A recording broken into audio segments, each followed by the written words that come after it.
When I asked my daughter about the wedding date, she laughed and said, "We got married yesterday, Dad. It was just for special people." Not you. 5 days later, she called in a panic. "The rent is overdue. The landlord is threatening eviction. What is going on?" I leaned back in my chair and replied simply, "Didn't I tell you? I only pay for special people. Before I continue this story, let me know where you are watching from in the comments below. Hit like and subscribe if you have ever had to stand up to family who underestimated your worth. My name is Garrett Freeman, and I am 68 years old. If you saw me walking down the street, you would not look twice. I wear flannel shirts that have seen better days and work boots that are stained with oil and mud. I drive a 1998 Ford F-150 that rattles when it hits 40 miles per hour. My hands are rough callous like sandpaper from 40 years of pulling wire and climbing utility poles in the freezing Chicago wind. Most people look at me and see a retired handyman or a man who barely scraped by his whole life. That is exactly how I like it. Silence is a powerful thing. It lets you hear what people really think when they assume you have nothing. My daughter Kendra and her new husband Blake certainly thought I had nothing. They saw the grease under my fingernails, but they never saw the bank statements locked in my floor safe. They saw the peeling paint on my front porch, but they never saw the deed to the commercial skyscraper downtown that bears my holding company name. I never corrected them. I wanted Kendra to build her own character. I wanted her to love me for the father who raised her, not the checkbook that could solve her problems. It was a Saturday morning, and the air in my garage smelled of old oil and sawdust. It was my sanctuary. I was wiping down a socket wrench, enjoying the quiet hum of the refrigerator in the corner. I had been thinking about the wedding for months. Kendra had been vague about the details. Every time I asked, she would say, "Oh, Dad, we are still finalizing the venue," or "Dad, do not worry about it yet, it is going to be small." But I knew Blake came from a family that did not do small. His parents, the Sterlings, were old money, or at least they acted like it. I wiped my hands on a rag and pulled my phone from my pocket. I needed to know the date. I wanted to go to the tailor on 47th Street. I had not bought a custom suit in 20 years, but for my little girl walking down the aisle, I wanted to look sharp. I wanted to make her proud. I dialed her number. It rang 4 times before she picked up. "Hey, Dad, make it quick, we are busy." Her voice was breathless, loud. She had me on speakerphone. I could hear clinking glasses in the background and the low thrum of jazz music. I could hear Blake laughing at something someone else said. "Hi, honey, I am sorry to bother you," I said, keeping my voice gentle. I was just looking at my calendar. "I need to know the date of the wedding so I can get fitted for a suit. I want to make sure I match the color scheme." There was a sudden silence on the other end.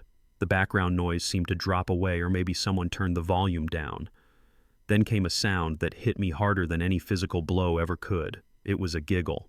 A nervous, dismissive giggle. "Oh, Dad." Kendra's voice was dripping with a strange mixture of pity and annoyance. "We already did it." I froze. The rag in my hand stopped moving. I stared at the oil stain on my workbench. "What do you mean you already did it?" "Yesterday, Dad. We got married yesterday at the country club. It was beautiful. The weather was perfect." I felt a cold numbness spread from my chest to my fingertips.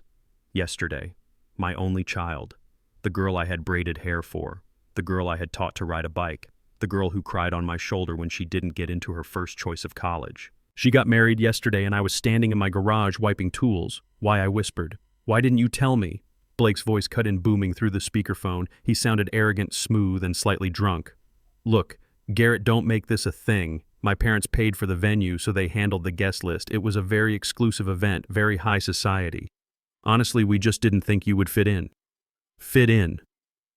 The words hung in the dusty air of my garage. Kendra chimed in her voice, rushing to justify him. "Blake is right, Dad. It was an intimate thing. Just for special people.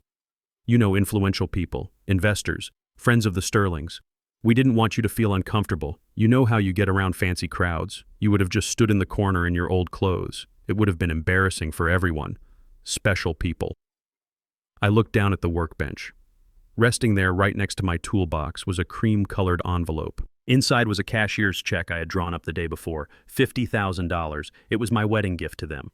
A down payment on a house so they wouldn't have to keep renting that overpriced penthouse apartment.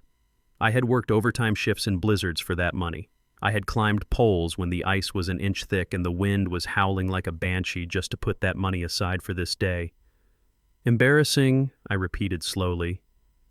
Yeah, Dad, embarrassing, Blake laughed. Imagine that rusty truck of yours pulling up to the valet stand next to Porsches and Bentleys. They might have tried to tow you. The disrespect was not a sudden slap. It was a slow suffocation. It was the culmination of years of small slights. Years of Kendra rolling her eyes when I told stories about my work. Years of Blake making jokes about blue-collar workers while drinking beer I bought. I reached out and picked up the envelope. My hand was steady, steadier than it should have been. So I am not a special person, I asked. My voice was flat, devoid of the rage that was building like a pressure cooker inside my gut. Don't be dramatic, Dad, Kendra sighed. We will come visit you in a few weeks. Maybe we can have a barbecue in your backyard or something. That is more your speed. Just let us enjoy our weekend. We are celebrating. Celebrating. They were celebrating their union by excluding the man who made it possible. My mind flashed back 20 years. I saw myself sitting in a cold hospital waiting room, still wearing my work boots, smelling of ozone and sweat. My wife Sarah had just passed. An aneurysm. Sudden. Brutal. Kendra was 6 years old. I remembered looking at her sleeping on the plastic chair, her thumb in her mouth. I remembered promising her that she would never want for anything. I worked 3 jobs. I was a lineman by day, a janitor by night, and I flipped houses on the weekends before flipping houses was a trend on television. I saved every penny. I wore the same coat for 12 years so she could wear brand-name jeans. I ate bologna sandwiches in my truck so she could have a meal plan at the private university. And now I wasn't special enough to see her say I do. I took my lighter from my pocket. It was an old Zippo, scratched and worn. I flicked it open. The flame danced in the dim light of the garage. Okay, I said. I understand. Really? Kendra sounded relieved. Thanks for not making a scene, Dad. We knew you would get it eventually. Oh, I get it.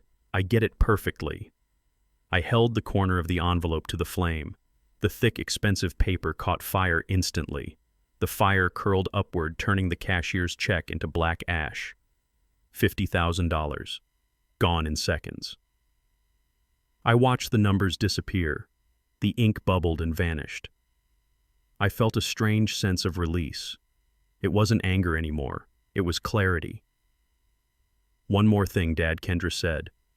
Since we are married now, we are going to need a bigger place soon. Blake's startup is going to take off any day now, but until then we might need you to cover the lease on the penthouse for another year, just until we get settled.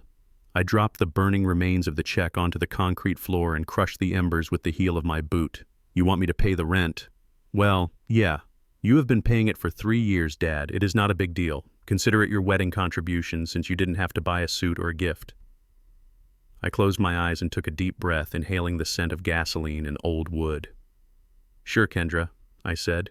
Don't worry about the rent. Thanks, Dad, you're the best. We have to go. Champagne is waiting. Love you. The line went dead. I stood there in the silence of my garage for a long time. I looked at the black smudge on the floor where the check had been. They thought I was a resource, a bottomless well they could draw from while treating me like the dirt around the rim. They thought I was stupid. A simple man who was lucky to be allowed to pay their bills. I walked over to the wall behind my tool rack. I moved a heavy cabinet aside, revealing a wall safe. I spun the dial, left, right, left. The heavy steel door clicked open. Inside were stacks of documents, deeds, bonds, certificates of deposit, and a black leather ledger. I pulled the ledger out. I opened it to the page marked Kendra. For years I had tracked every cent I spent on her. Not because I wanted to be repaid, but because I wanted to be fair. I was a businessman after all. I ran my finger down the columns. Private school tuition, university housing, her first car, her second car after she wrecked the first one, the rent on the downtown penthouse she insisted she needed for her image. The credit card bills I quietly paid off so her credit score wouldn't tank. It totaled hundreds of thousands of dollars. I had given it freely out of love, out of a promise to a dying woman. But that promise was fulfilled. Kendra was a grown woman now, a married woman, a special person. I picked up a red pen from the workbench. I drew a thick double line under the last entry. Rent $4,500. Paid. Then I wrote in bold letters underneath it, account closed. I walked back to the phone and dialed my bank. It was Saturday, but when you have the kind of accounts I have, you have a private banker who answers on the first ring. Mr. Freeman? Mrs. Higgins answered. How can I help you today, Alice? I said, my voice calm and cold. I need to make a change to my standing orders. Of course, Mr. Freeman. Which one? The monthly transfer to the Shadowy Hills Management Group. The rent for apartment 4B. Yes, sir. You want to adjust the amount? No, Alice. Cancel it. Cancel it, sir. Effective when effective. Yesterday, I said, looking at the ash on the floor. Yesterday was a special day. There was a pause. I knew Alice knew the situation. She saw the money going out every month. Understood, Mr. Freeman. I will put the stop payment on immediately. The draft for this month was scheduled to go out next Tuesday. It will be canceled. Thank you, Alice. And one more thing. Yes, sir, the Mercedes G-Wagon. The lease is in my name, right? Yes, sir. You are the primary leaseholder. Ms. Kendra is the authorized driver. Report it as an unauthorized possession. Initiate the repossession protocol. Mr. Freeman, are you sure that will involve the police and towing services? I am sure, Alice. It seems the driver is not authorized to be in my family anymore. I hung up the phone. I sat down on my old wooden stool. The garage was quiet again. I looked at my hands. They were shaking slightly, not from fear, but from adrenaline. I had spent my whole life building things, constructing, fixing, holding things together with wire and tape and sheer will. Today, for the first time in my life, I was going to enjoy tearing something down. Kendra wanted to live in a world of special people. She wanted exclusivity. She wanted to look down on the man in the work boots. I picked up the rag and went back to cleaning my wrench. Well, congratulations, sweetheart. You just graduated. Welcome to the real world. I knew it would take about 5 days. The landlord at the Weston Tower was a shark.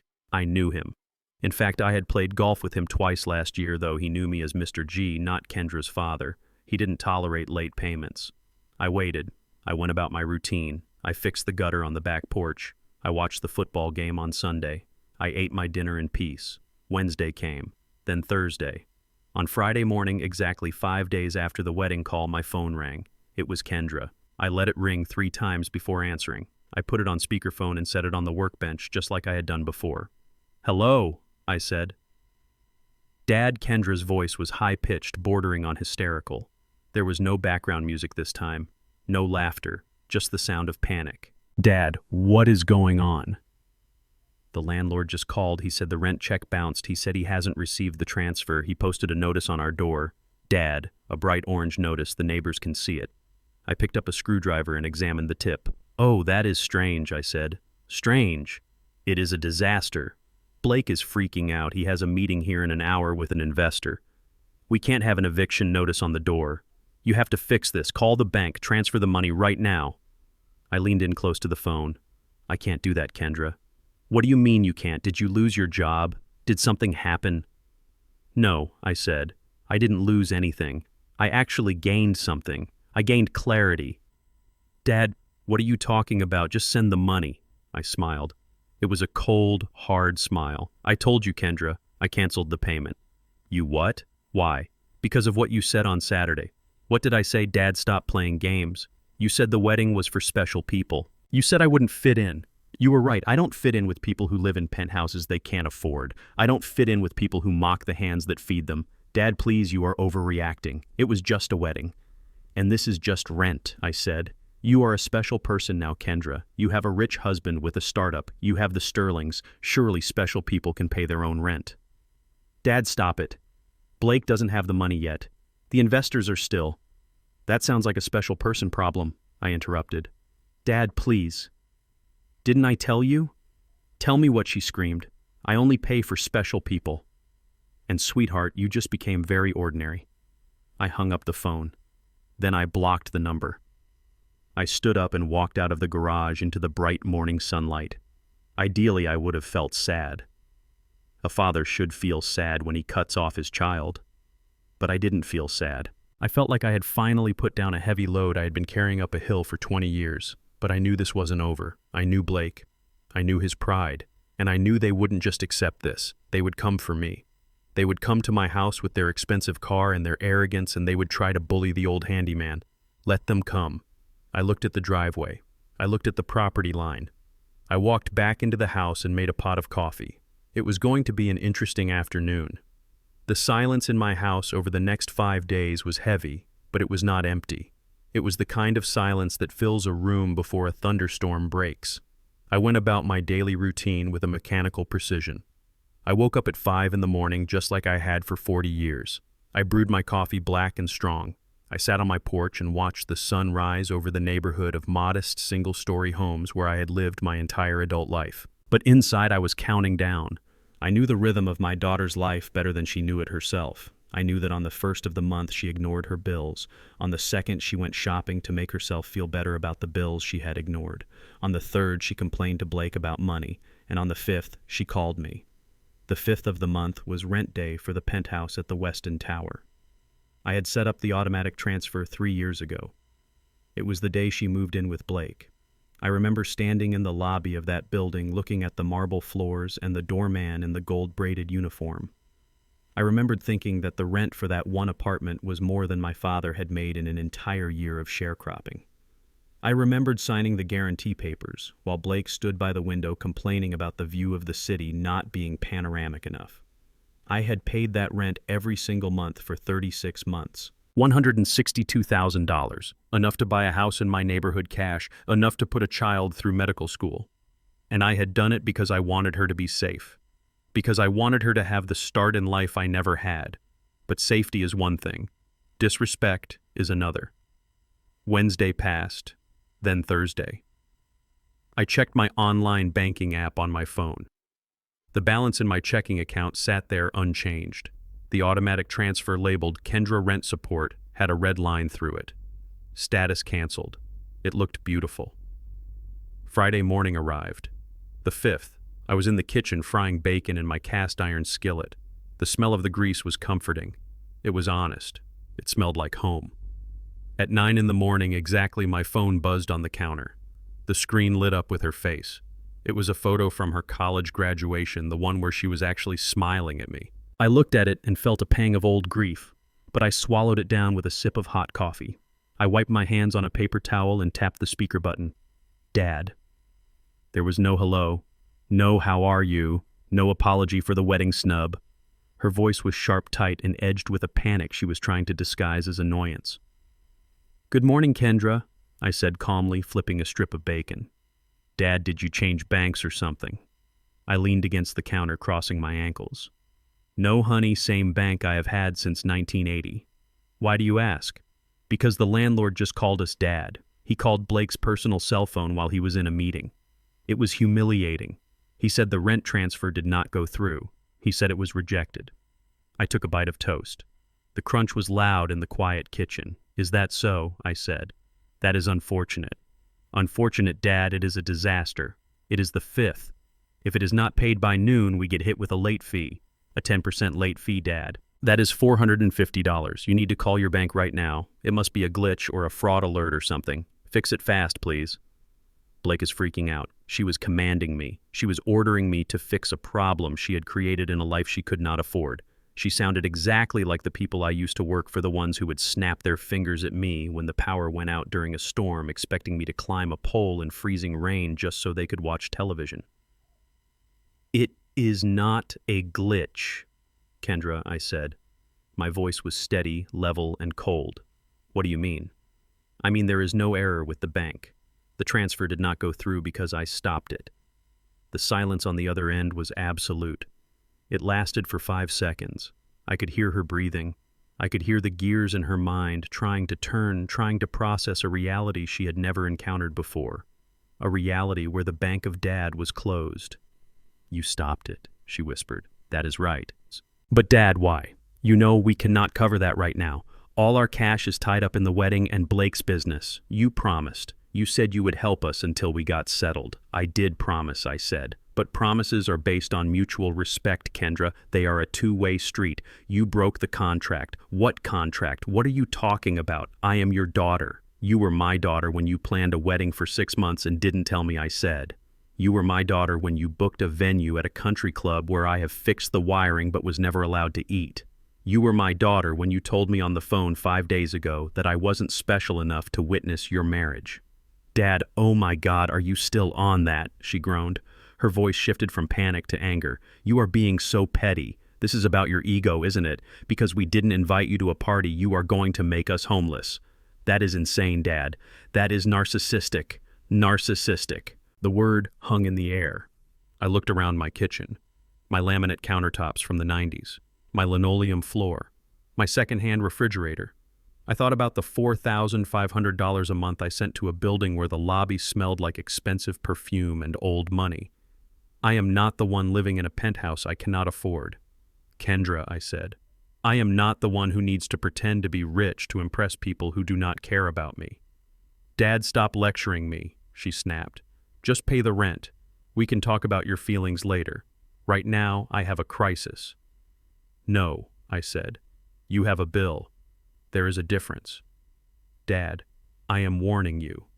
I raised an eyebrow even though she couldn't see me. You are warning me. Yes, I am. If you do not pay this rent today, if you let us get evicted or embarrassed because of your little temper tantrum, then you need to think about the future. The future, I asked. Yes, the future. Blake and I are starting a family soon, Dad. We have been talking about it. You always said you wanted to be a grandfather. You always talked about teaching your grandson how to fish and how to fix cars. My hand tightened around the coffee mug. She knew exactly where to aim. She knew my weak spot. Since Sarah died, all I had wanted was to see the family line continue, to hold a baby that shared my blood, to have a second chance to do it right. She continued, her voice dripping with venom. If you cut us off now, Dad, you are cutting off everything. Do not expect to see your grandchildren. Do not expect to be part of their lives. You will not be the grandpa who comes over for Christmas. You will be the bitter old man we don't talk about. Is $4,500 worth never meeting your own flesh and blood? It was a low blow. It was the lowest blow she could have thrown. She was using unborn children as hostages. She was weaponizing my love for a future generation to secure her lifestyle today. I closed my eyes. I saw Sarah's face. I saw the integrity she had. I saw the way she looked at me with pride when I came home dirty and tired because she knew I was building a life for us. And then I realized something. If Kendra raised children, they would be just like her. They would be raised to see me as an ATM. They would be raised to be ashamed of me. I opened my eyes. The pain was there, but the resolve was stronger. You are right, Kendra, I said softly. She exhaled, thinking she had won, thinking the threat had worked. See, Dad, I knew you would be reasonable. Just send the wire and we can forget this conversation happened. No, Kendra, I said. You misunderstand me. You are right that I need to think about the future. And in the future, I do not want to be an ATM for people who despise me. What? I thought special people didn't need money from an old handyman, I said, using the words she had thrown at me 5 days ago. I thought you were part of the elite now. Surely the Sterling family can pay your rent. Surely your high society friends can help you out. Why are you calling the man with the rusty truck? Dad, stop it. Pay the rent, she screamed. I walked over to the window and looked out at my truck parked in the driveway. It was old. It was beat up. But it was paid for. It was mine. I canceled the standing order this morning, Kendra. It is done. The bank cannot reverse it. The money is staying where it belongs. You are ruining my life, she shrieked. No, sweetheart, I said.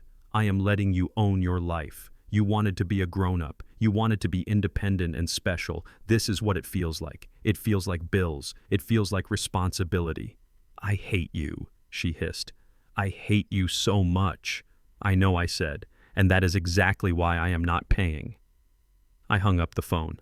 I stood there in the kitchen for a long time staring at the black screen of my cell phone. My heart was beating hard in my chest, a slow, heavy rhythm. It hurt. Of course it hurt. No father wants to hear his child say those words. No father wants to be threatened with the loss of grandchildren he has not even met yet. But as the silence of the house settled back around me, I felt something else underneath the pain. I felt a strange lightness. For 3 years, I had carried the weight of their lifestyle on my back. I had worried about their bills more than they had. I had stressed about their credit scores while they posted pictures of champagne brunches on social media. That weight was gone. I sat down at my kitchen table and finished my bacon. It was cold now, but it still tasted good. I knew this wasn't over. Kendra was desperate, and desperation makes people dangerous. She had played her ace card, the grandchildren, and I had called her bluff. Now she would go to Blake. And Blake, with his fragile ego and his arrogance, would not take this lying down. They would come for me. I knew it. They would drive that silver Mercedes I paid for right up to my curb, and they would try to intimidate me. They would try to shame me. They would try to make me feel small in my own house. I looked at the clock on the wall. It was 9:15. It would take them about 40 minutes to drive here from the city if traffic was light. I stood up and washed my plate. I dried it and put it away in the cupboard. Then I walked into the living room and sat in my recliner. The leather was worn and cracked in places, but it fit me perfectly. I picked up the newspaper. I was ready. Let them come. Let them bring their anger and their entitlement. They were about to find out that the man they thought was a pushover was actually made of steel-reinforced concrete. They were about to find out that you can kick a dog only so many times before it bites back. I turned the page of the newspaper and waited for the sound of an expensive engine in my driveway. The lesson was just beginning. It took exactly 42 minutes for the silver Mercedes to pull into my driveway. I was sitting in my recliner, the newspaper folded in my lap, watching through the front window. The car looked like a spaceship that had landed in the wrong galaxy. My neighborhood is full of Ford trucks and Honda Civics cars that people drive to work not to show off. The Mercedes gleamed in the morning sun, a shining beacon of debt and pretension. I did not get up. I did not go to the door to welcome them. I stayed right where I was. The car doors slammed shut. I saw Blake get out first. He was wearing a suit that probably cost more than my first car. It was a light gray linen suit tailored to fit him perfectly, paired with a white shirt unbuttoned at the top to show off his chest hair. He adjusted his sunglasses and looked at my house with a sneer that curled his upper lip. He looked like he smelled something bad. Kendra got out of the passenger side. She was wearing a white sundress and oversized sunglasses, holding a designer purse that I knew I had paid for 3 Christmases ago. She looked frantic, pacing back and forth on the cracked concrete of my driveway while Blake marched toward the front door. He didn't knock. He pounded. 3 heavy, aggressive thuds that rattled the old wood frame. "Open up, Garrett. We know you are in there." I took a slow sip of my coffee. It was lukewarm now, but I drank it anyway. He pounded again. "I am not playing games, old man. Open this door right now." I stood up slowly. My knees popped, a reminder of 30 years climbing utility poles. I walked to the door and unlocked the deadbolt. I turned the handle and pulled it open. Blake was standing there, his hand raised to pound again. When he saw me, he didn't step back. He stepped forward, invading my personal space, pushing his way into my living room as if he owned the deed. Kendra followed him close behind, looking nervous but determined. "What the hell is wrong with you?" Blake shouted. His voice was booming, filling the small room. He looked around with open disgust. His eyes darted from the worn carpet to the faded wallpaper to the old recliner that had been my throne for 20 years. "Jesus, Garrett, it smells like grease and old people in here. How do you live like this?" I closed the door gently behind them. I leaned against it, crossing my arms over my chest. "Hello to you too, Blake," I said. "To what do I owe the pleasure of this intrusion?" "Intrusion?" Blake laughed, a harsh barking sound. "You are the one intruding on our lives, Garrett. You are the one sabotaging us. You cut off the rent. You threatened to tow the car. Who do you think you are?" "I am the man whose name is on the lease," I said calmly. "And I am the man whose name is on the title of that car.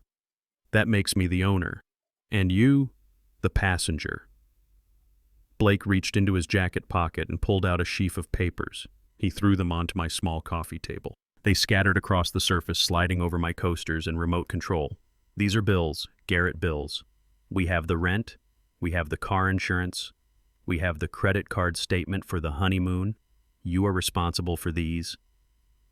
I looked at the papers. I didn't pick them up. "I am not responsible for anything, Blake. I am not your father, and I am certainly not your employer." "Employer," Blake scoffed. He walked over to the mantel above my fake fireplace and picked up a framed photo of Sarah. He looked at it for a second, then set it back down face down. "I do not need an employer. I am an entrepreneur. I am a visionary. My startup is going to change the way people interact with digital currency. I am building an empire, Garrett. An empire. And you are trying to cripple me right at the finish line because of your petty ego. He turned to face me, his face red with indignation. You have a moral obligation to support us. Kendra is your daughter. I am her husband. My success is her success. If my company fails because I am worried about rent, then you are failing her. You are being a bad father. I looked at him. I really looked at him. I looked down at his feet. He was wearing loafers, Italian leather, soft, supple leather with no socks. They were shoes made for walking on carpet and marble, shoes made for boardrooms and country clubs. They were shoes that had never seen a day of hard work in their life. My mind drifted back 40 years. I remembered the winter of 1982. The blizzard of the century, they called it. The wind chill was 40 below zero.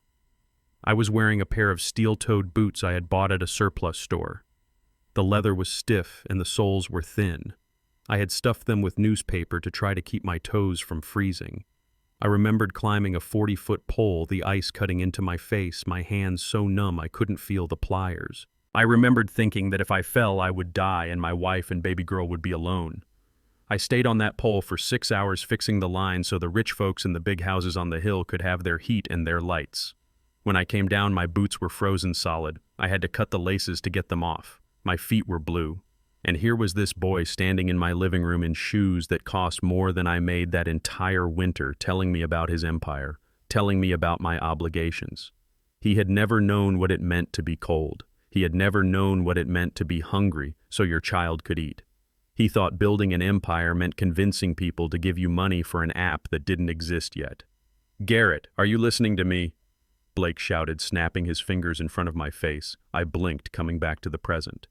I hear you, Blake, I said. You are loud. It is hard not to hear you, then fix this. Write a check. Transfer the funds. Apologize to Kendra and maybe we will let you see the grandkids when they come. But right now you are on thin ice. Old man, very thin ice. Kendra stepped forward then. She put a hand on Blake's arm, but she was looking at me. Dad, please, just pay it. Blake is under a lot of stress. The investors are watching us. We cannot look poor. We cannot look like we are struggling. It ruins the image. You know how it is. I looked at my daughter, the girl I had carried on my shoulders, the girl I had taught to drive in the very truck that Blake had mocked. I do not know how it is, Kendra, I said softly. I have never cared about image. I cared about reality.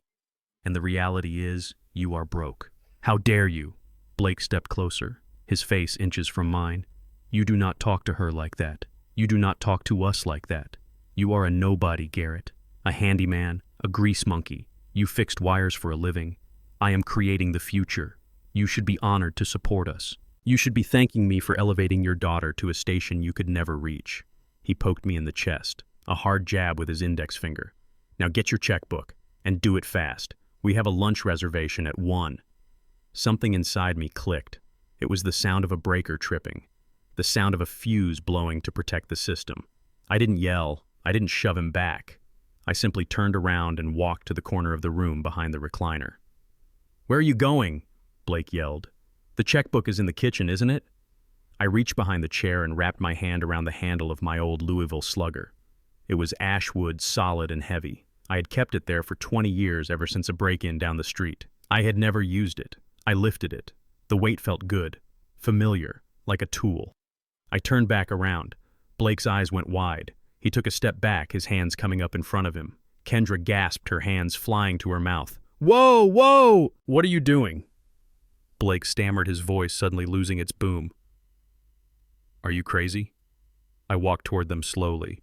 I didn't raise the bat. I just held it at my side, tapping it gently against my leg. Thud, thud, thud. You have 30 seconds, I said. My voice was low, devoid of emotion.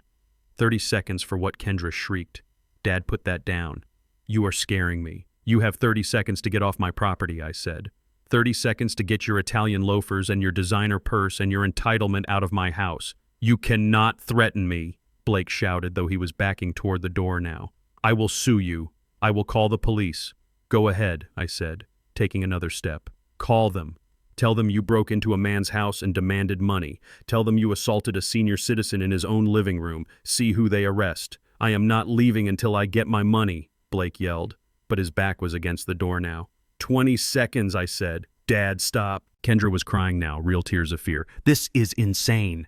We are your family. Family doesn't treat people like ATMs. Kendra, I said. Family doesn't mock the man who fed them. Family doesn't poke a man in the chest in his own home. 10 seconds. I raised the bat just an inch, just enough to show them the weight of it, just enough to show them that the old lineman still had the strength to swing it. You are going to regret this, Garrett Blake screamed, his voice cracking. You are going to die alone in this dump. No one will come to your funeral. No one will care. 5 seconds. I took a step forward, raising the bat a little higher. Get out, I roared. The sound came from deep in my chest, a release of 20 years of silence. Blake fumbled with the doorknob, his hands shaking. He threw the door open and practically fell out onto the porch. Kendra scrambled after him, sobbing. They ran to the Mercedes. Blake didn't even open the door for her this time. He jumped in the driver's seat and started the engine. Kendra yanked her door open and threw herself inside. I walked out onto the porch, the bat resting on my shoulder. I watched as Blake threw the car into reverse tires, screeching on my driveway. He backed out so fast he almost hit my mailbox. He slammed it into drive and peeled away the engine, roaring like a wounded animal. I watched them go. I watched the silver car disappear down the street, past the rows of modest houses, past the neighbors who were out watering their lawns. I stood there for a long time. The bat felt heavy now. My adrenaline was fading, leaving me tired. I looked down at the driveway. There was a black skid mark where Blake had peeled out, a scar on the concrete. I went back inside. I locked the deadbolt. I looked at the papers scattered on the coffee table, the bills, the demands. I gathered them up in a pile. I didn't read them. I didn't care about the amounts. I walked to the kitchen and threw them in the trash. Then I went to the sink and washed my hands. I scrubbed them hard, trying to get the feeling of Blake's presence off my skin. I looked at the phone. It was silent. I knew they were gone, but I knew they weren't finished. Blake was a coward, but cowards are dangerous when they are cornered. He needed money. He needed it bad, and he knew I had it. He wouldn't come back here, not with the bat, but he would try something else. He would try to be clever. He would try to use the system against me. I walked to my office, a small room off the kitchen. I sat down at my desk and pulled out a file. It was labeled Asset Protection. I picked up the phone and dialed a number I hadn't called in a while. Cohen and Associates Law Firm, a voice answered. I need to speak to Saul, I said. It is Garrett Freeman. Hold, please, Mr. Freeman. A moment later, a gravelly voice came on the line. Garrett, you old son of a gun. I haven't heard from you since we closed on the mall deal. What can I do for you? Saul, I said, leaning back in my chair. I need you to activate the prodigal child protocol. There was a pause. You sure, Garrett? That is the nuclear option. Once we start that ball rolling, it is hard to stop. It involves asset freezes, title transfers, the whole 9 yards. I am sure, Saul. They came to my house today. They threatened me. They what? They demanded money, Saul. They insulted me, and they tried to use my grandkids as leverage. Say no more, Garrett. I will have the paperwork ready by this afternoon. Do you want to start with the car? Start with the car, I said. And Saul, yeah, Garrett. Find out who holds the debt on Blake's startup. I want to buy it. I heard Saul chuckle.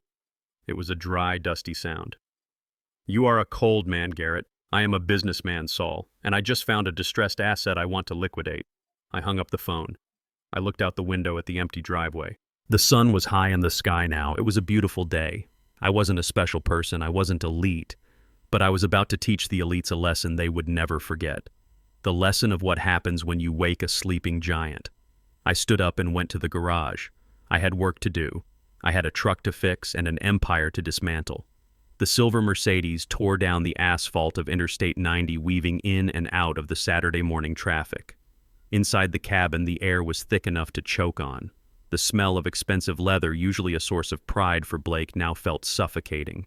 He gripped the steering wheel so hard his knuckles were white, his eyes darting constantly to the rearview mirror as if he expected the old man to be chasing them with that baseball bat. But the road behind them was clear. Kendra sat in the passenger seat, clutching her designer bag to her chest, her breathing shallow and ragged. She looked at her husband, waiting for him to explode or to fix things. She was used to him fixing things, or at least pretending to. Blake, I do not understand, she whispered, her voice trembling. Why did he do that? He has never been violent. He has never even raised his voice at me. That was not my dad. Blake let out a breath that was half laugh and half sob. That was a lunatic Kendra. That was a man who has lost his mind. I told you he was unstable. I told you living in that toxic dump of a house with all those chemicals and fumes had rotted his brain. He slammed his hand against the steering wheel, making Kendra jump. And now he has cut us off. Do you understand what that means? Do you have any idea what kind of hole we are in? Kendra looked at him, confusion clouding her teary eyes. What hole, Blake? You said the startup was doing great. You said the investors were lining up. You said the cash flow issue was just a timing thing with the bank transfers. Blake stared at the road ahead. The speedometer crept past 80. He couldn't lie anymore. Not entirely. The walls were closing in and he needed an accomplice, not just a wife. The investors are cautious, Kendra, he said, choosing his words carefully. They want to see liquidity. They want to see stability. And my credit cards. He paused, swallowing hard. My cards are maxed out, Kendra. All of them. The Amex, the Visa, the business line of credit. I put everything into the launch. The marketing, the office space, the dinners to woo clients. It costs money to make money. How much? Kendra asked, her voice barely audible over the hum of the engine. 80,000, Blake said. The number hung in the air like a poisonous gas. $80,000, Kendra shrieked. You told me we were debt-free. You told me the wedding was paid for by your parents. My parents paid for the venue, Blake snapped. I paid for the rest. The flowers, the band, your dress. That dress cost $12,000, Kendra. Do you think that money fell out of the sky? I did it for you. I did it to give you the wedding you deserved. And now I have creditors calling my personal cell phone 5 times a day. I have a balloon payment due on the business loan next week. If I miss it, they liquidate the company. They take everything. Kendra stared at him, horror dawning on her face. She looked out the window at the passing scenery, the suburban strip malls and car dealerships blurring into streaks of color. So we are broke, she whispered. We are illiquid, Blake corrected sharply. There is a difference. We have assets. We have potential. But right now we need cash. We need a bridge loan. And your father was supposed to be that bridge. He merged into the left lane, cutting off a minivan without signaling. We need to think strategically, Kendra. Your father is sitting on a gold mine. That land he lives on. It is a double lot in a developing zone. Developers would pay $500,000 for that dirt just to bulldoze that shack. And then there is his pension, his Social Security, Joel. Whatever he has stashed in those accounts he hides. He glanced at her, his eyes cold and calculating. He attacked us, Kendra. He threatened us with a deadly weapon. You saw it. I saw it. That is assault. That is evidence of mental decline. What are you saying? Kendra asked, shrinking away from him slightly. I am saying he is a danger to himself and others, Blake said, his voice dropping to a conspiratorial whisper. He is clearly suffering from dementia or some kind of psychotic break. Normal people do not hoard money and then attack their children with baseball bats. Normal people do not cut off their family over a wedding invitation. He is sick, Kendra, and it is our duty as his family to help him. Help him how? We need to get him into a facility, Blake said. A safe place, a controlled environment where he can be monitored. A nursing home, Kendra asked. But Dad hates hospitals. He would never go. It is not up to him anymore, Blake said firmly. Not after today. We go to court. We file for emergency guardianship. We tell the judge he was violent and erratic. We tell them he is living in squalor. Once we have guardianship, we control his assets. He let the idea sink in. We sell the house. We use the proceeds to pay for his care, and we manage the rest. We pay ourselves a management fee for handling his affairs. It is perfectly legal. It is what families do. Kendra looked unsure. She bit her lip nervously. But a nice nursing home costs a fortune, Blake. If we put him in a private facility, it will burn through the house money in a few years. Who said anything about a private facility? Blake scoffed. There are state facilities, Kendra. Government funded. They are perfectly adequate. He is a simple man, right? He likes simple things. He does not need a private suite with a view. He needs a bed and 3 meals a day. He smiled a cruel, tight smile. We put him in a state home. We sell the house. We take control of his accounts to manage his estate. That $80,000 of debt disappears overnight. The startup gets the infusion it needs, and we get our lives back. We win. Kendra was silent for a long time. She looked at her hands. She thought about the penthouse. She thought about the social circles she was trying so hard to break into. She thought about the shame of eviction. Then she looked at Blake. "Do you really think we can do it?" "I know we can," Blake said. "He handed us the weapon when he picked up that bat. We just need to pull the trigger." He reached over and squeezed her knee. "It is for his own good, babe. He is clearly suffering. We are doing the responsible thing." Kendra nodded slowly. Her face hardened. The fear was replaced by a cold resolve. "Okay," she said. "Let us do it. He humiliated us. He deserves it." Blake let out a sigh of relief. He pressed down on the accelerator, the Mercedes surging forward with a powerful growl. He felt invincible. He had turned a disaster into an opportunity. He was a businessman, after all. Back in the quiet kitchen, Garrett Freeman sat at his small table. The coffee in his mug was cold, but he didn't care. He had not moved since the car left the driveway. He had simply sat there listening to the hum of the refrigerator and the ticking of the clock on the wall. He was not angry anymore. Anger is a hot, burning thing. What he felt now was cold. It was the temperature of deep space. It was the feeling of a door closing and locking forever. He reached for his phone. He dialed a number he knew by heart. It was a private line, a line that bypassed secretaries and automated menus. Cohen, speaking a voice, answered immediately. "It is Garrett. I have the paperwork drafted for the startup debt acquisition," Cohen said. "My team is moving fast. We should own his liabilities by Monday morning." "That is good," Saul Garrett said, "but I need you to accelerate the car." "The car? You mean the Mercedes?" "Yes. I want it off the road. Today. Now." Cohen paused. "Garrett, if we report it stolen, that is a felony stop. They will have guns drawn. It could get messy." I looked at the empty spot in the living room where Sarah's picture used to sit before Blake knocked it down. "They are driving a vehicle they do not have permission to drive," Garrett said. "I revoked that permission the moment they threatened me in my home. They are in possession of stolen property. Initiate the recovery." "You want me to call the police or the repo agency?" Cohen asked. "Call the police," Garrett said. "Tell them the vehicle has been taken without authorization by a family member who has been cut off financially and has made threats of violence. Tell them I fear for the safety of the public with him behind the wheel." "Understood, Garrett. Consider it done." Garrett hung up. He stood and walked to the window. He watched a squirrel run across the power line that connected his house to the grid. He knew every inch of that wire. He knew how fragile the connection was. One snap, and the lights went out. Blake and Kendra were speeding down the highway, surrounded by leather and steel and the illusion of safety. They thought they were the predators planning how to carve up the old man's life. They didn't know they were already prey. 10 miles away on the interstate, Blake was feeling better. The plan was solid. He would call his lawyer friend as soon as they got to the city. They would draft the petition for incompetency over lunch. He turned up the music. A heavy bass beat filled the cabin, vibrating through the seats. "We are going to be fine, babe," he shouted over the music. "Better than fine. We are going to be rich." Kendra smiled weakly, adjusting her sunglasses. "I just want this to be over," she said. "I just want him to be handled." Suddenly the music cut out. The infotainment screen on the dashboard went black. "That is weird," Blake said, tapping the screen. Then the engine sputtered. The smooth purr of the German engineering turned into a rough cough. The car began to decelerate.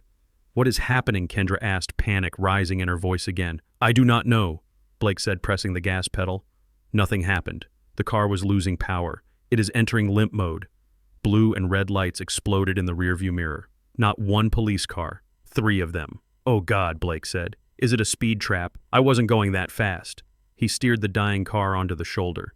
The power steering was heavy, fighting him. He wrestled the wheel, bringing the heavy SUV to a stop on the gravel strip beside the highway.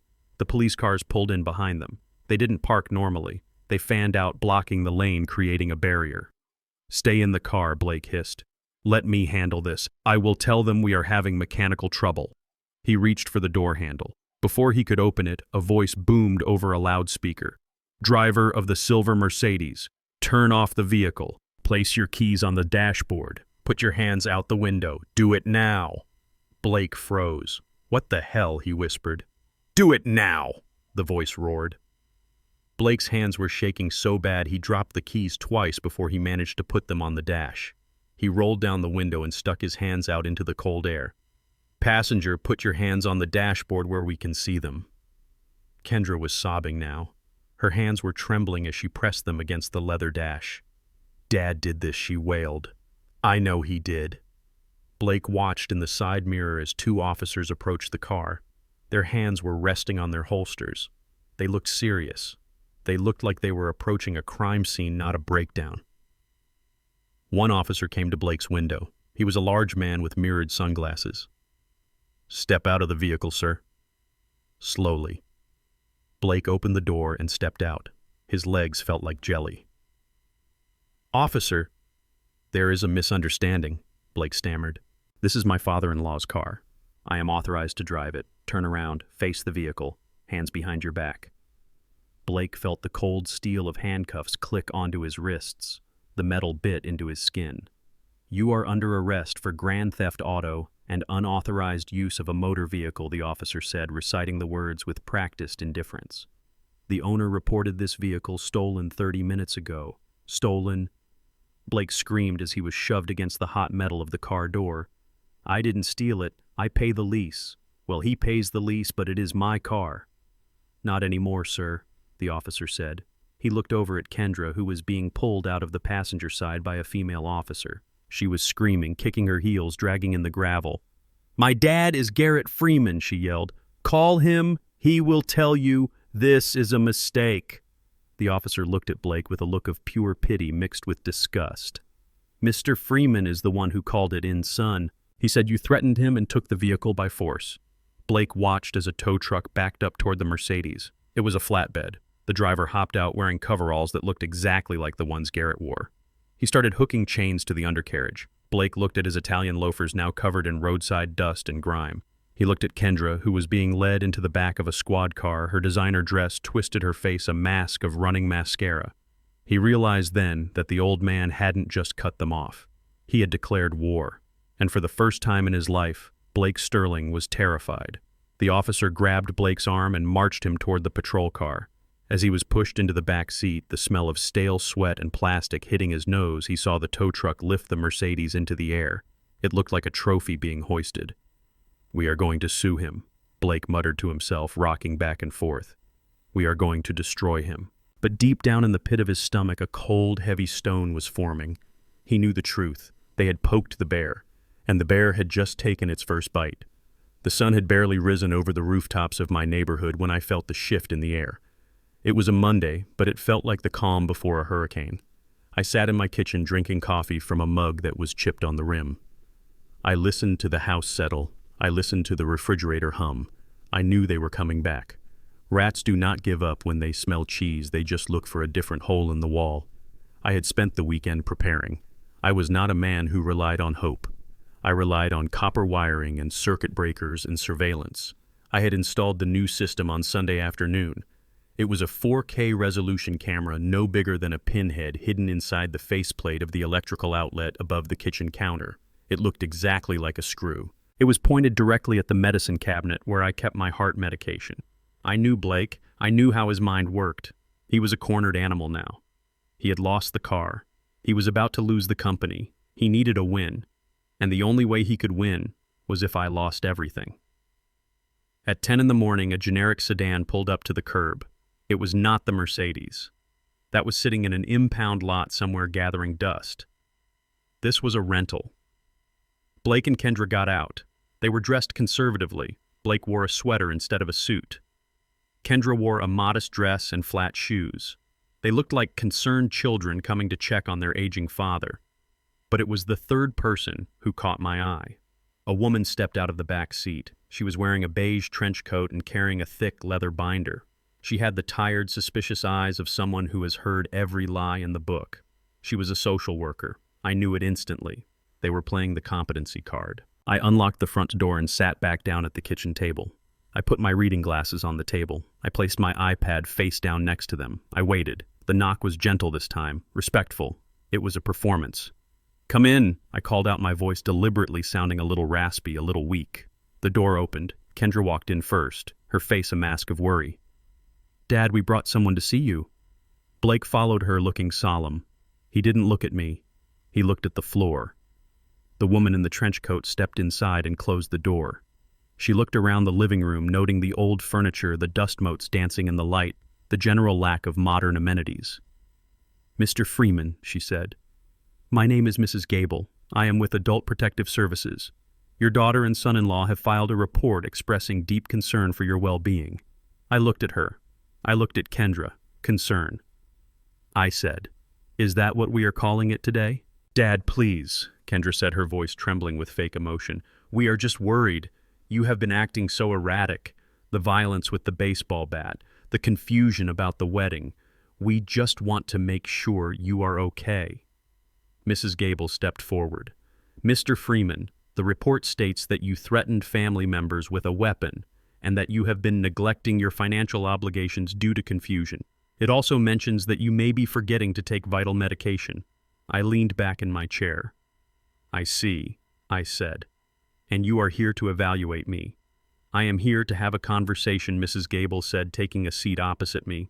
"I just want to ask you a few questions. Check your living conditions." "Of course," I said. "Would you like some tea? I was just about to make a pot." "That would be lovely," Mrs. Gable said, softening slightly.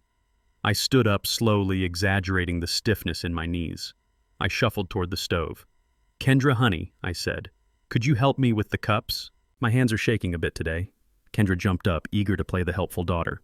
"Of course, Dad. You sit down. I will get them." I sat back down. "Blake, honey," I said, looking at him, "while she gets the cups, could you hand me my pill organizer from the counter? It is right there by the toaster. I think I missed my morning dose. My heart feels a little fluttery." Blake's head snapped up. His eyes widened. He looked at the counter. He looked at Mrs. Gable, who was busy writing something in her binder. He looked at me. I saw the thought form in his brain. It was like watching a light bulb flicker on in a dark room. This was his chance. "Sure, Garrett," Blake said, his voice smooth. "Let me get that for you." He walked over to the counter. His back was to Mrs. Gable. His body blocked her view of his hands. But he was facing the outlet. He was facing the tiny black dot inside the screw head. I watched him. I didn't blink. He reached for the blue plastic organizer. His hand moved fast. He reached into his pocket with his other hand. I saw the flash of a small amber bottle. He popped the Tuesday compartment of my organizer. He tipped the contents into his palm and shoved them into his pocket. Then he shook 2 pills from his own bottle and dropped them into the Tuesday slot. They were white. My heart pills were blue. He snapped the lid shut. He put his bottle back in his pocket. The whole thing took 3 seconds. He turned around, a smile plastered on his face. "Here you go, Garrett," he said, walking over and placing the organizer on the table. "Do not want to miss a dose. That could be dangerous." "Thank you, Blake," I said. "You are a good boy." Mrs. Gable looked up from her notes. "It is good to see you have support, Mr. Freeman. Memory lapses regarding medication can be a serious sign of decline." Kendra brought the tea. She set the cups down. Her hands were shaking, but not from age. She was shaking from adrenaline. "Dad, take your pill," she urged. "Mrs. Gable needs to see that you are taking care of yourself." I looked at the organizer. I looked at the little white pills sitting in the Tuesday slot. Sleeping pills. Powerful ones. Probably Xanax or Ambien. Enough to make a man slur his words. Enough to make him stumble. Enough to make him look like he belonged in a home. I picked up the organizer. I held it in my hand. "You know, Mrs. Gable," I said. "I have always prided myself on my attention to detail. I was a lineman. You miss a detail in my line of work, you die." Mrs. Gable nodded politely. "That is a very demanding job, Mr. Freeman, but as we age, our faculties can slip without us noticing." "That is true," I said, "but sometimes it is not the mind that slips. Sometimes it is the people around us." Blake shifted in his seat. "Just take the pill, Garrett. Stop rambling." I put the organizer down. I didn't open it. Instead, I picked up my iPad. "I think before we continue with the evaluation, Mrs. Gable," I said, tapping the screen, "we should watch a short movie." "A movie?" Kendra asked, confused. "Dad, what are you doing?" I swiped the screen and tapped the icon for the security app. I selected the live feed history. I rewound it 2 minutes. I turned the iPad around and placed it in the center of the table. The screen was bright and clear. The 4K resolution showed every pore on Blake's face. Mrs. Gable leaned in. On the screen, Blake walked to the counter. The angle was perfect. It was low looking up. It showed his hands clearly. It showed him taking the pills out of the organizer. It showed him taking the bottle from his pocket. It showed the swap. The silence in the room was absolute. It was the silence of a tomb. I watched Blake's face drain of color. He looked like he was going to vomit. Kendra put her hand over her mouth, a small strangled noise escaping her throat. Mrs. Gable watched the video twice. Then she paused it on the frame where the white pills fell into the blue plastic slot.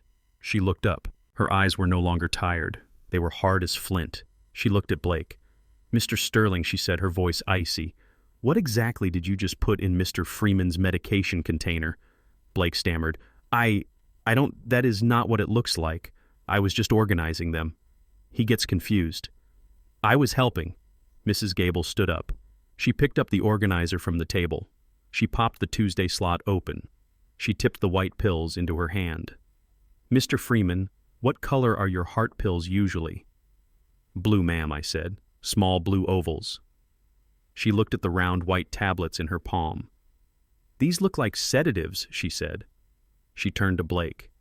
"Tampering with a vulnerable adult's medication is a felony, Mr. Sterling. Attempting to chemically alter a senior's mental state during a competency evaluation is fraud." No, you don't understand," Kendra cried, standing up. "My dad is sick. Blake was just trying to calm him down. He gets agitated. We were scared, Mrs." Gable turned her gaze to Kendra. "You filed a report claiming your father was incompetent. You brought me here under the pretense of a safety check. And I just watched your husband attempt to drug him in my presence." She pulled her phone from her pocket. "I am terminating this assessment immediately. I am keeping these pills as evidence. And I will be filing a report with the police regarding this incident. You have wasted my time and you have placed this man in danger." She looked at me. "Mr. Freeman, do you feel safe in this home with these individuals present?" "No, ma'am," I said. "I do not." "Then I suggest you ask them to leave. If they refuse, I will call the officers myself." I looked at Blake. He was shaking. The arrogance was gone. The entitlement was gone. He looked like a child who had been caught stealing from the collection plate. "You heard the lady," I said. "Get out." Blake looked at the iPad. He looked at the pills in Mrs. Gable's hand. "You set me up," he whispered. "You old bastard. You knew." I didn't say anything. I just stared at him. "Come on." "Blake." Kendra grabbed his arm, pulling him toward the door. "We have to go. Now." They scrambled out the door faster than they had come in. They didn't look back. Mrs. Gable stood there for a moment. She put the pills in a small plastic bag she pulled from her binder. "Mr. Freeman," she said, "I see a lot of sad things in my job. Families fighting over money. Neglect. But this was cold. They want the house," I said simply. "And the pension." She nodded. "I will be submitting my report by the end of the day. It will state clearly that you are fully competent and that there was an attempt by the petitioners to falsify your condition. They will not be able to file for guardianship again, not in this state." "Thank you, ma'am," I said. She walked to the door. She stopped and looked back at the outlet on the wall. "Nice camera," she said. "I was a lineman," I said. "I know how to wire things." She smiled a thin, tight smile. "Take care, Mr. Freeman. Change your locks." "I will," I said. She left, closing the door softly behind her. I sat alone in the kitchen. The tea was getting cold. I picked up the iPad and saved the video clip. I emailed it to myself. Then I emailed it to Saul. I typed a short message. "Evidence for the file. Add attempted poisoning to the list." I hit send. I felt a deep ache in my chest. It wasn't my heart condition. It was the realization that my daughter had stood there and watched. She had watched him try to drug me. She had encouraged me to take the pill. She was willing to erase my mind to fill her bank account. I stood up and walked to the sink. I poured the tea down the drain. The game had changed. They weren't just greedy children anymore. They were dangerous. They were willing to cross lines that couldn't be uncrossed. I walked to the front door and locked the deadbolt. Then I went to the back door and wedged a chair under the handle. I went to my bedroom and opened the closet. I pulled out my old travel bag. I wasn't going to stay here tonight. It wasn't safe. If they were desperate enough to use drugs, they were desperate enough to come back with something worse. I packed a few changes of clothes. I packed my documents. I was going to a hotel, a nice one with security cameras in the lobby and a doorman who checked IDs. I was going to become a special person for a few days. But before I left, I had one more call to make. I dialed the number for the Sterling residence, Blake's parents. The phone rang twice. "Hello," a woman's voice answered. Crisp. Haughty. "Mrs. Sterling," I said. "This is Garrett Freeman, Kendra's father." "Oh, Garrett." The disappointment in her voice was palpable. "What is it? We are just sitting down to lunch." "I apologize for the interruption," I said.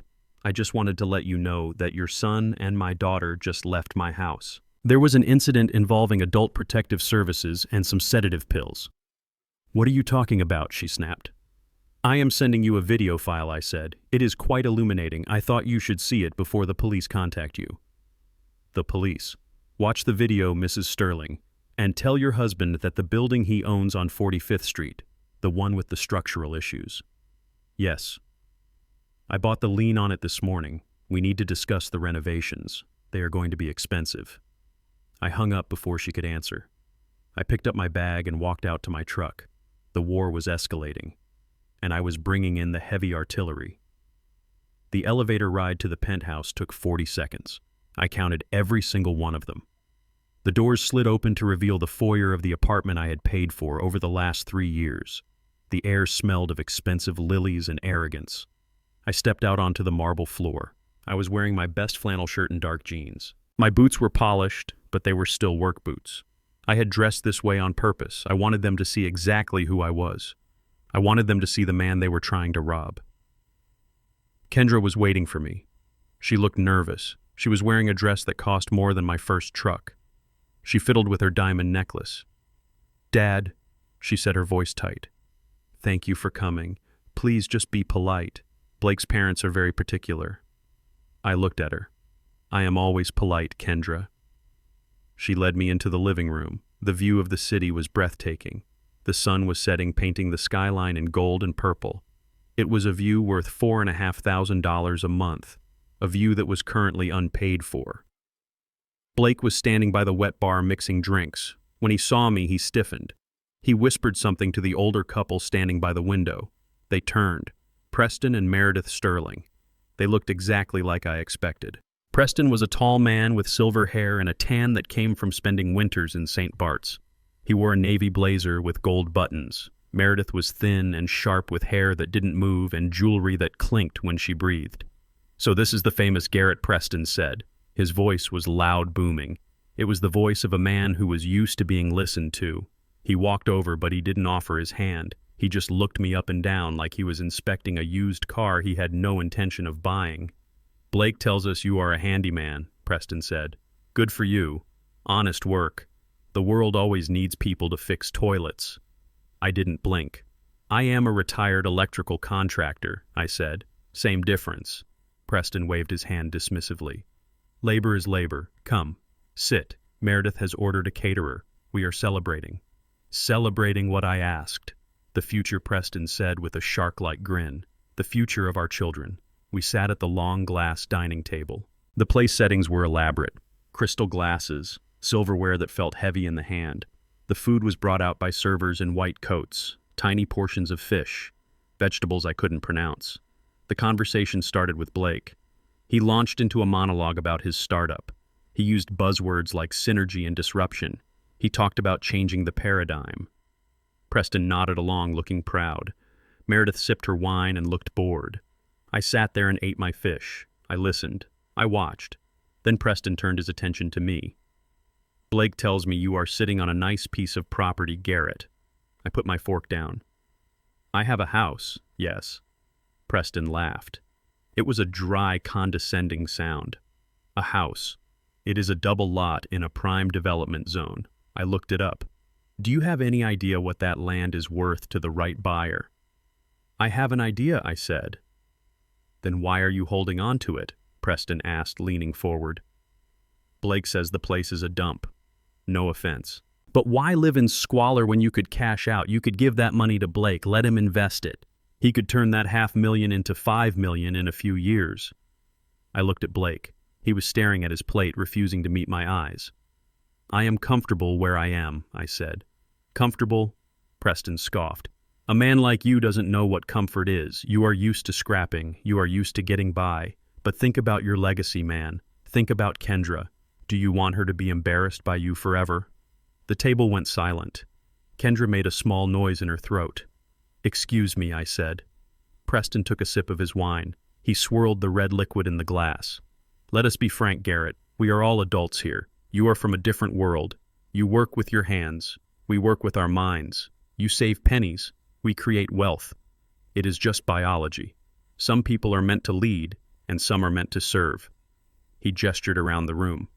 "Look at this place. This is where Kendra belongs. This is the life she deserves. But maintaining this standard requires capital. Blake needs liquidity. And you are sitting on a pile of dead equity just letting it rot. It is selfish, really." "Selfish," I repeated. "Yes, selfish," Preston said. "You are holding them back. You are a heavy anchor, Garrett. You should sell that shack. Give the money to Blake. Go find a nice state-funded facility where you can play checkers and wait for the end. Let the people who know how to handle money take over." He smiled. It was the most insulting smile I had ever seen. "People like you, Garrett, you just let money mold. You stick it under a mattress. You do not understand the velocity of capital. You do not understand power." I looked at Meredith. She was looking at me with pure pity. "Preston is right, dear," she said. "It would be for the best. You really do not fit in this world. It must be exhausting trying to pretend." I looked at Kendra. I waited for her to speak. I waited for her to defend me. I waited for her to say that I had worked 18-hour days to put her through school. I waited for her to say that I was a good father. She looked up at me. Her eyes were wet.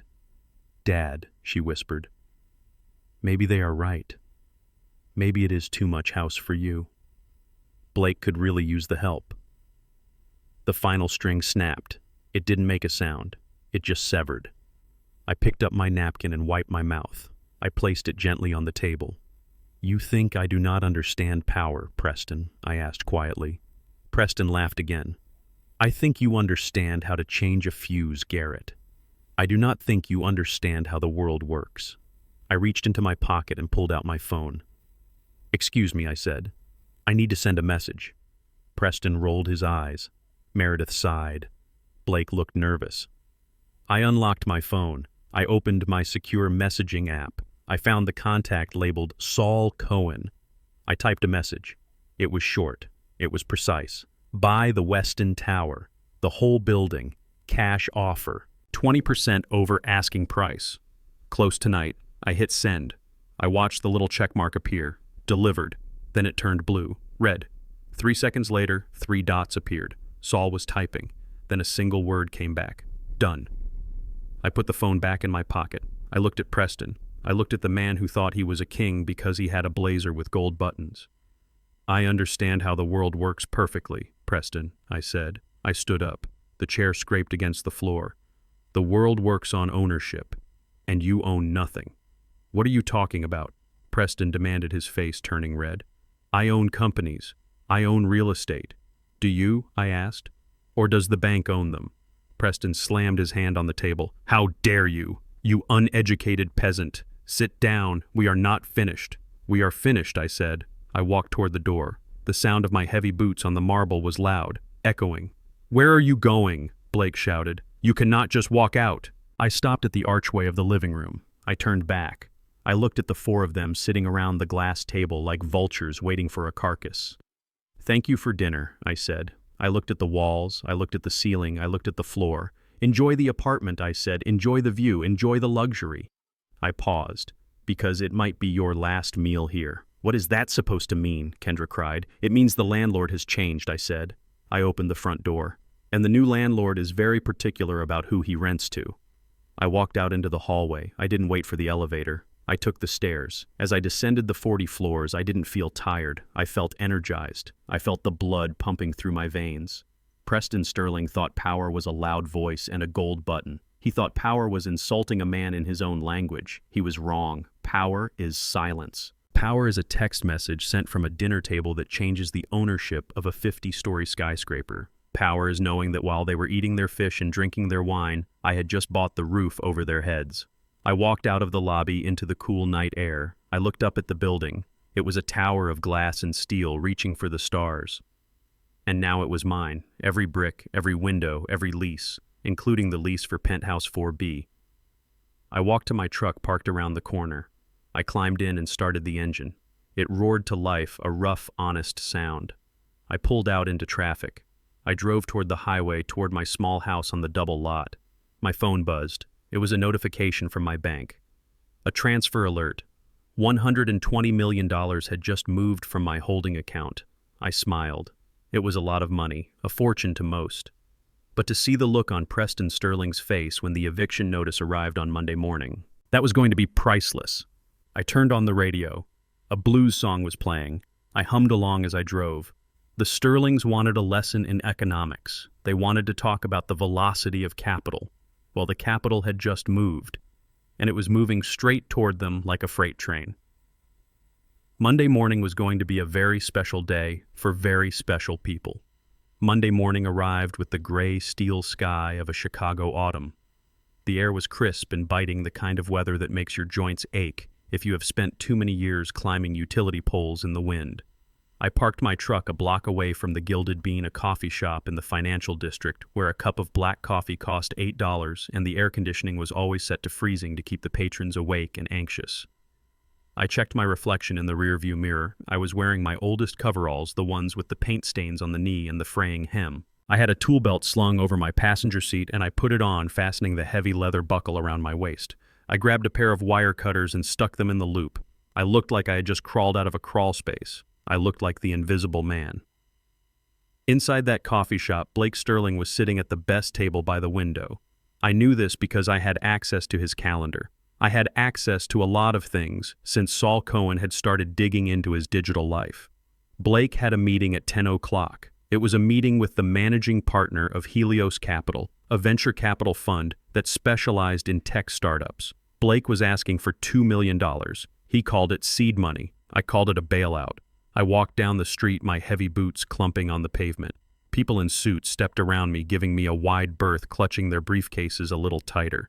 They saw a laborer. They saw someone who fixed things they did not want to touch. They did not see the man who owned the pavement they were walking on. I pushed open the glass door of the coffee shop.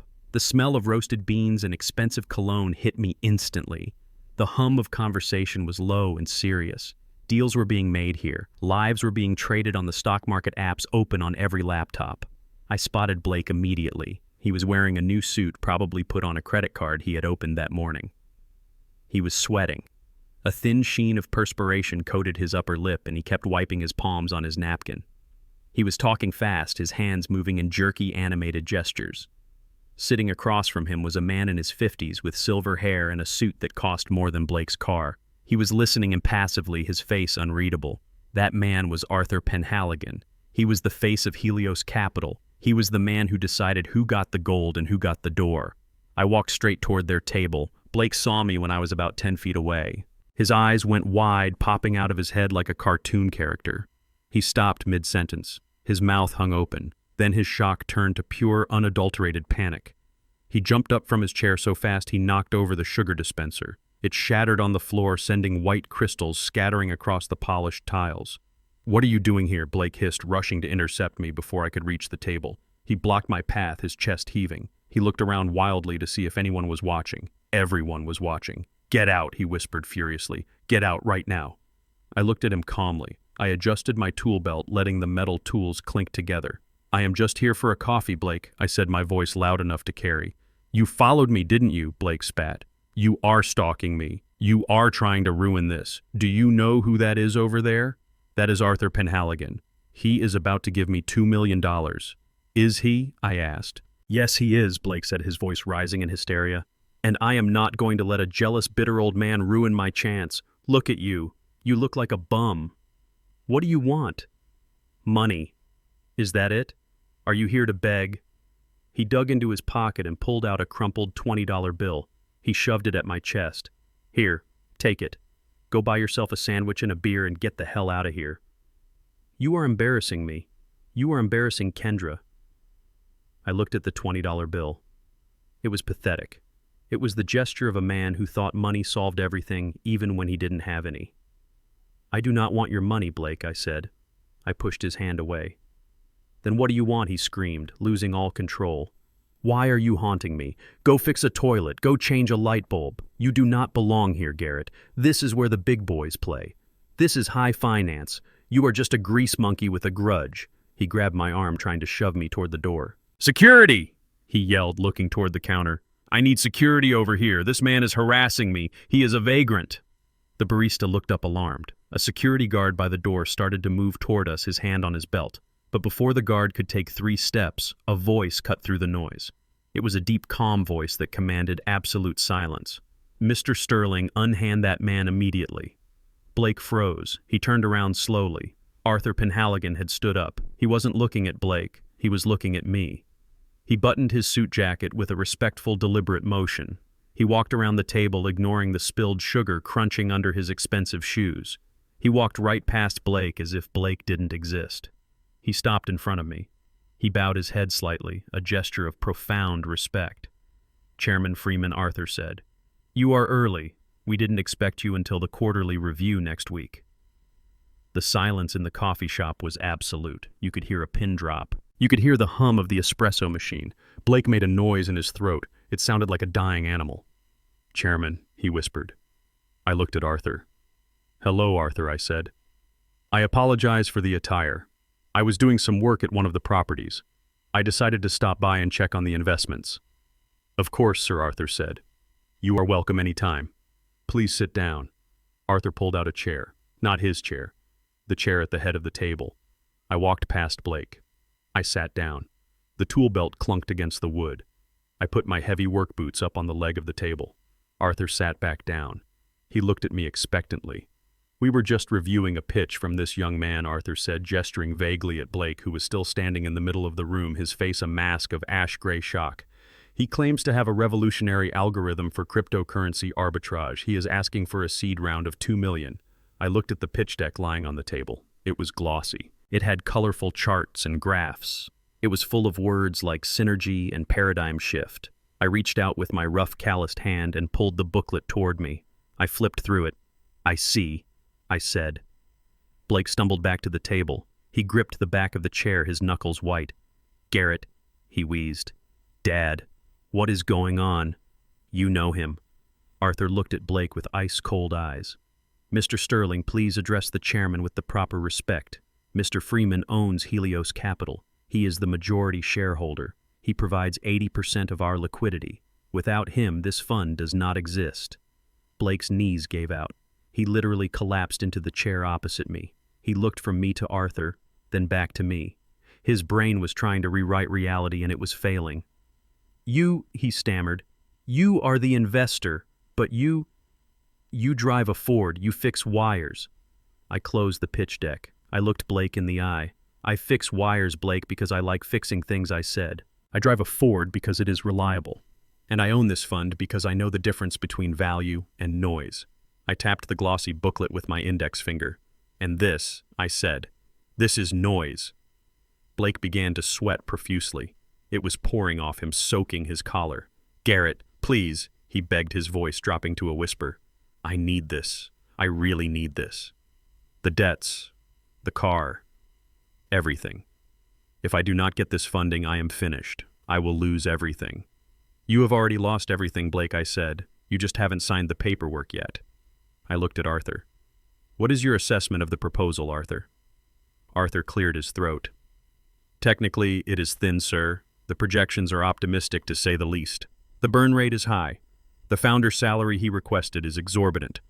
But he came with strong references from the Sterling family, so we were giving it a courtesy review." "References," I said. "You mean his parents?" "Yes, sir." I looked at Blake. He was trembling.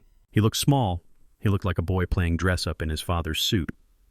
"Let me tell you about this founder, Arthur," I said. "This founder has $80,000 in consumer debt. This founder leases cars he cannot afford. This founder lives in a penthouse that was paid for by his father-in-law because he couldn't make rent. This founder has no product, no team, and no integrity." Blake flinched with every word as if I were hitting him. "Garrett, stop, please," he moaned. "Do not do this. Not here." I ignored him. "This founder," I continued, "threatens senior citizens in their own homes. He attempts to steal assets from family members. He mocks the working class while begging for their money." I picked up the pitch deck. I held it up. "This is not a business plan, Arthur. This is a scam. This is a desperate attempt to cover up a failed life with other people's money. I looked at Blake. Trash project, I said. I tossed the booklet across the table. It slid off the edge and landed in the spilled sugar on the floor. Cancelled. Arthur nodded immediately. He didn't even look at the booklet. Understood, Chairman. We will pass on the opportunity. He turned to Blake. Mr. Sterling, we are declining your request for funding. You will receive a formal rejection letter by email. Now, if you will excuse us, the chairman and I have matters to discuss. Blake didn't move. He couldn't move. He was paralyzed. $2 million, he whispered. Gone. Just like that. I leaned forward. It was never yours, Blake. It was a fantasy. Just like your empire. Just like your status. You are not a special person, Blake. You are a bad investment. I pointed to the door. Now take your $20 and get out, before I call security. And Blake, unlike you, I actually own the building, so when I call security, they listen. Blake stood up. He looked like a ghost. He looked at me one last time. There was no anger in his eyes anymore, only fear. Pure, unadulterated fear. He turned and walked away. He didn't run. He shambled. He walked past the people in suits who were pretending not to look. He walked past the barista who was wiping the counter. He walked out the glass door and into the gray morning. I watched him go. Arthur signaled to a waiter. Clean up this sugar, please. And bring the chairman a black coffee. I sat back in my chair. I felt the weight of the tool belt on my waist. It felt good. It felt real. You were hard on him, Sir Arthur said quietly. He needed it, I said. He needed to hit the bottom. Arthur nodded. Did you want to review the quarterly numbers, sir? The real estate portfolio is up 12%. Not today, Arthur, I said. Today I just want to sit here and drink a cup of coffee. I looked out the window. I could see Blake standing on the corner waiting for the light to change. He looked lost. He looked like a man who had just woken up from a dream and found himself in a nightmare. My phone buzzed in my pocket. It was a text from Saul Cohen. Eviction notice served. Locks changed at the penthouse. Their stuff is on the curb. I smiled.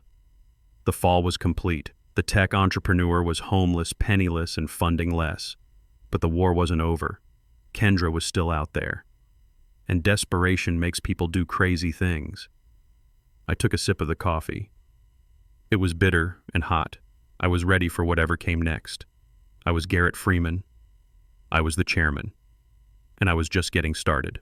Desperation has a distinct smell. It smells like stale sweat and cheap cologne, trying to cover up fear. I smelled it the moment I opened my front door on Tuesday afternoon. Blake and Kendra were standing on my porch. They looked like they had slept in their clothes. Blake's shirt was wrinkled and his eyes were red-rimmed.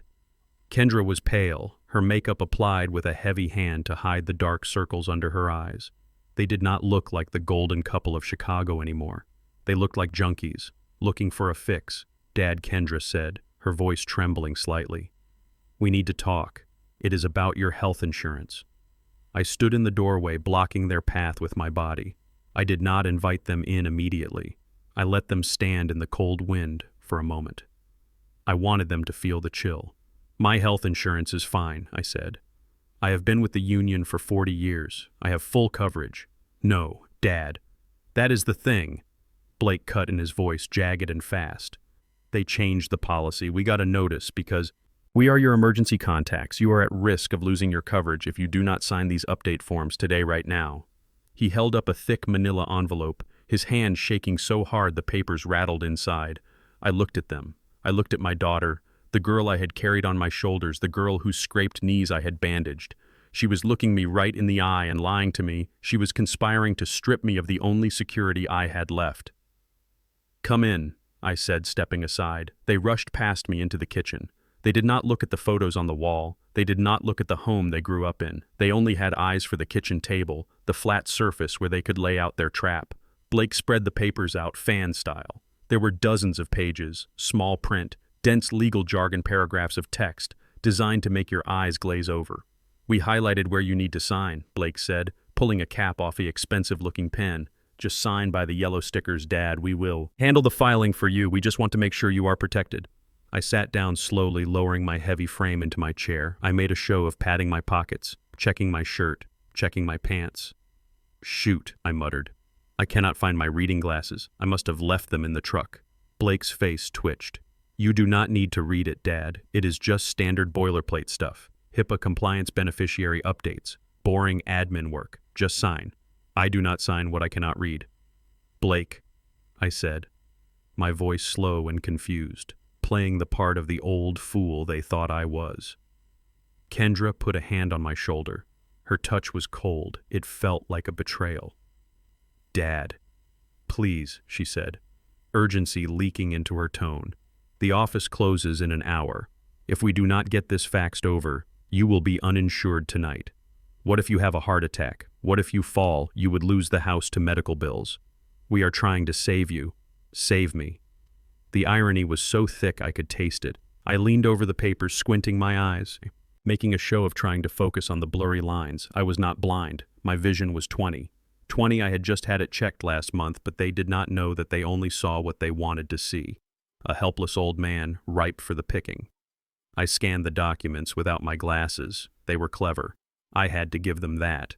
The top 3 pages were indeed insurance forms, standard stuff, harmless. But page 4 was different even without reading the header.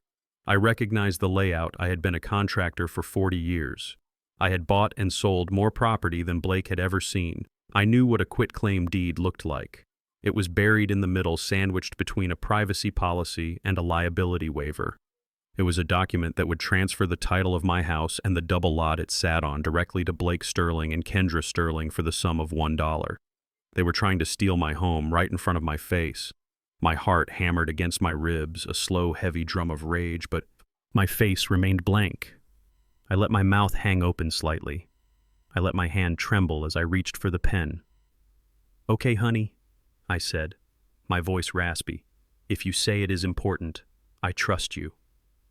Blake let out a breath. He did not know he was holding. His eyes lit up with a greed so pure it was almost blinding. He thrust the pen into my hand. Right here, Garrett, just sign on the line. Initial, the bottom. I held the pen over the paper. I let the tip hover just millimeters above the line.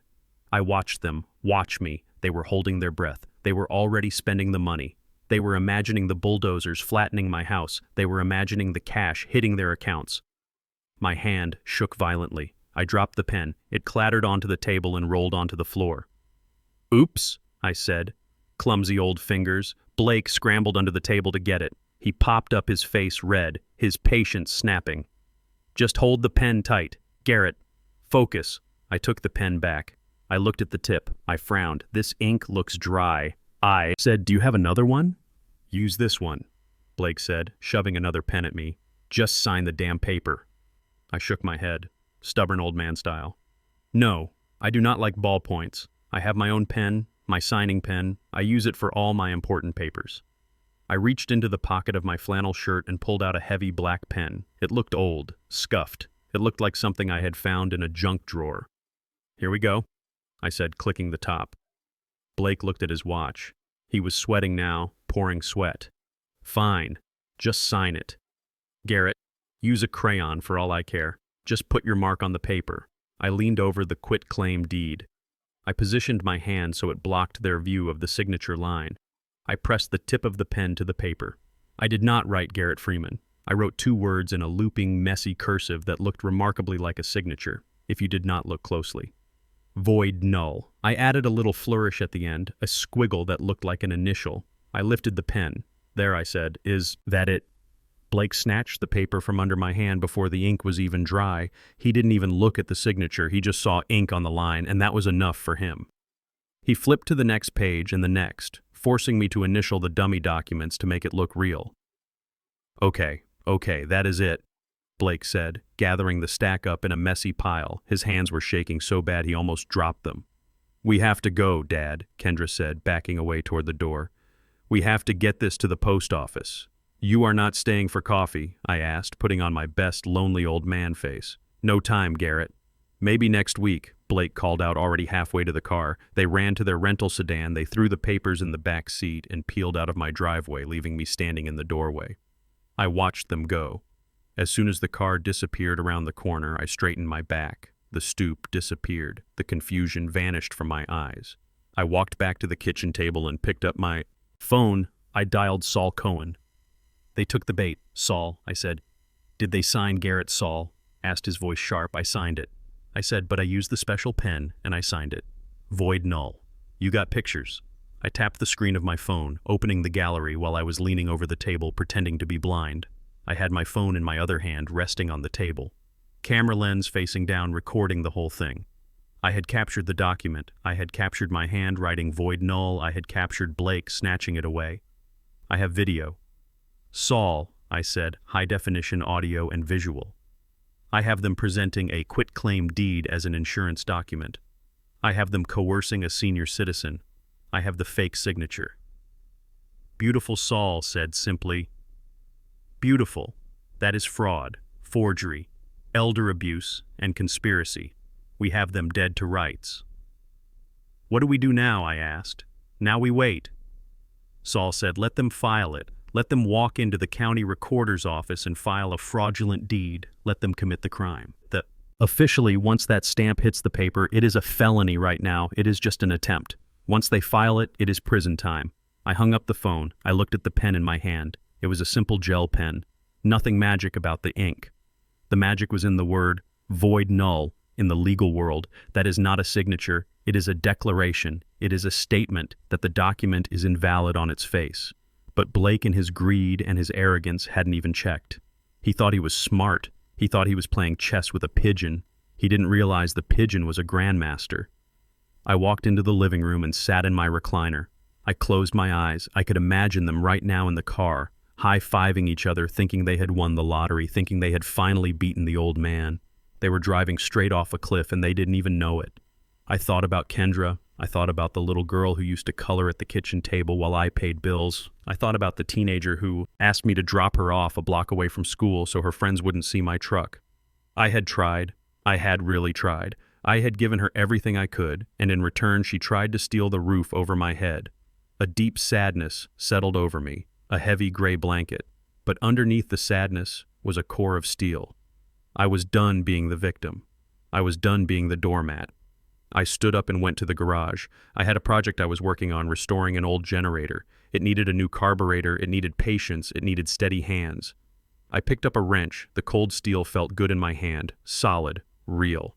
I started to work. Let them file the papers. Let them pop the champagne. Let them celebrate their victory.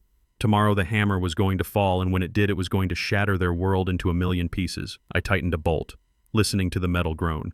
They wanted my house. They were going to get a cell. I worked until the sun went down, until my hands were covered in grease, until I was too tired to think about my daughter's betrayal. I showered, ate a sandwich, and went to bed. I slept like a baby. The next morning I woke up at 6. I made my coffee. I sat on the porch. At 9 o'clock my phone buzzed. It was a text from Saul. They just filed it. I took a sip of coffee. Proceed. I texted back. The trap was sprung. The cage door had slammed shut. Now all I had to do was watch them squirm. Monday mornings in a penthouse usually smell like espresso and expensive moisturizer and that specific brand of entitlement that comes from waking up above the rest of the world. Blake and Kendra were sleeping soundly, buried under 600 thread count Egyptian cotton sheets, dreaming of the money they would get from selling my house. They were dreaming of the sports cars they would buy and the vacations they would take. They were dreaming of a life without consequences. But reality has a way of waking you up. And on this particular Monday, reality sounded like a sledgehammer hitting a solid oak door. It was exactly 6 in the morning when the pounding started. It was not a polite knock. It was the heavy, authoritative thud of law enforcement. The sound echoed through the cavernous apartment, bouncing off the floor-to-ceiling windows and the marble countertops. Sheriff Department, open up. Blake bolted upright in bed, his eyes wild and confused. He looked at the digital clock blinking on the nightstand. He looked at Kendra, who was pulling the duvet up to her chin, her face a mask of terror. "What is going on?" she whispered. "I do not know," Blake snapped, climbing out of bed and grabbing his silk robe. "Maybe it is a mistake. Maybe they have the wrong apartment. Stay here." He marched out of the bedroom down the long hallway toward the foyer. He was trying to summon his usual arrogance, trying to put on the face of the important businessman, but his bare feet slapped against the cold floor, making him look small and vulnerable. He unlocked the door and threw it open, ready to yell, ready to threaten a lawsuit. He found himself staring at the chest of a Cook County sheriff deputy, a man who looked like he chewed gravel for breakfast behind him. Were two more officers and a team of 4 movers wearing blue jumpsuits holding empty cardboard boxes.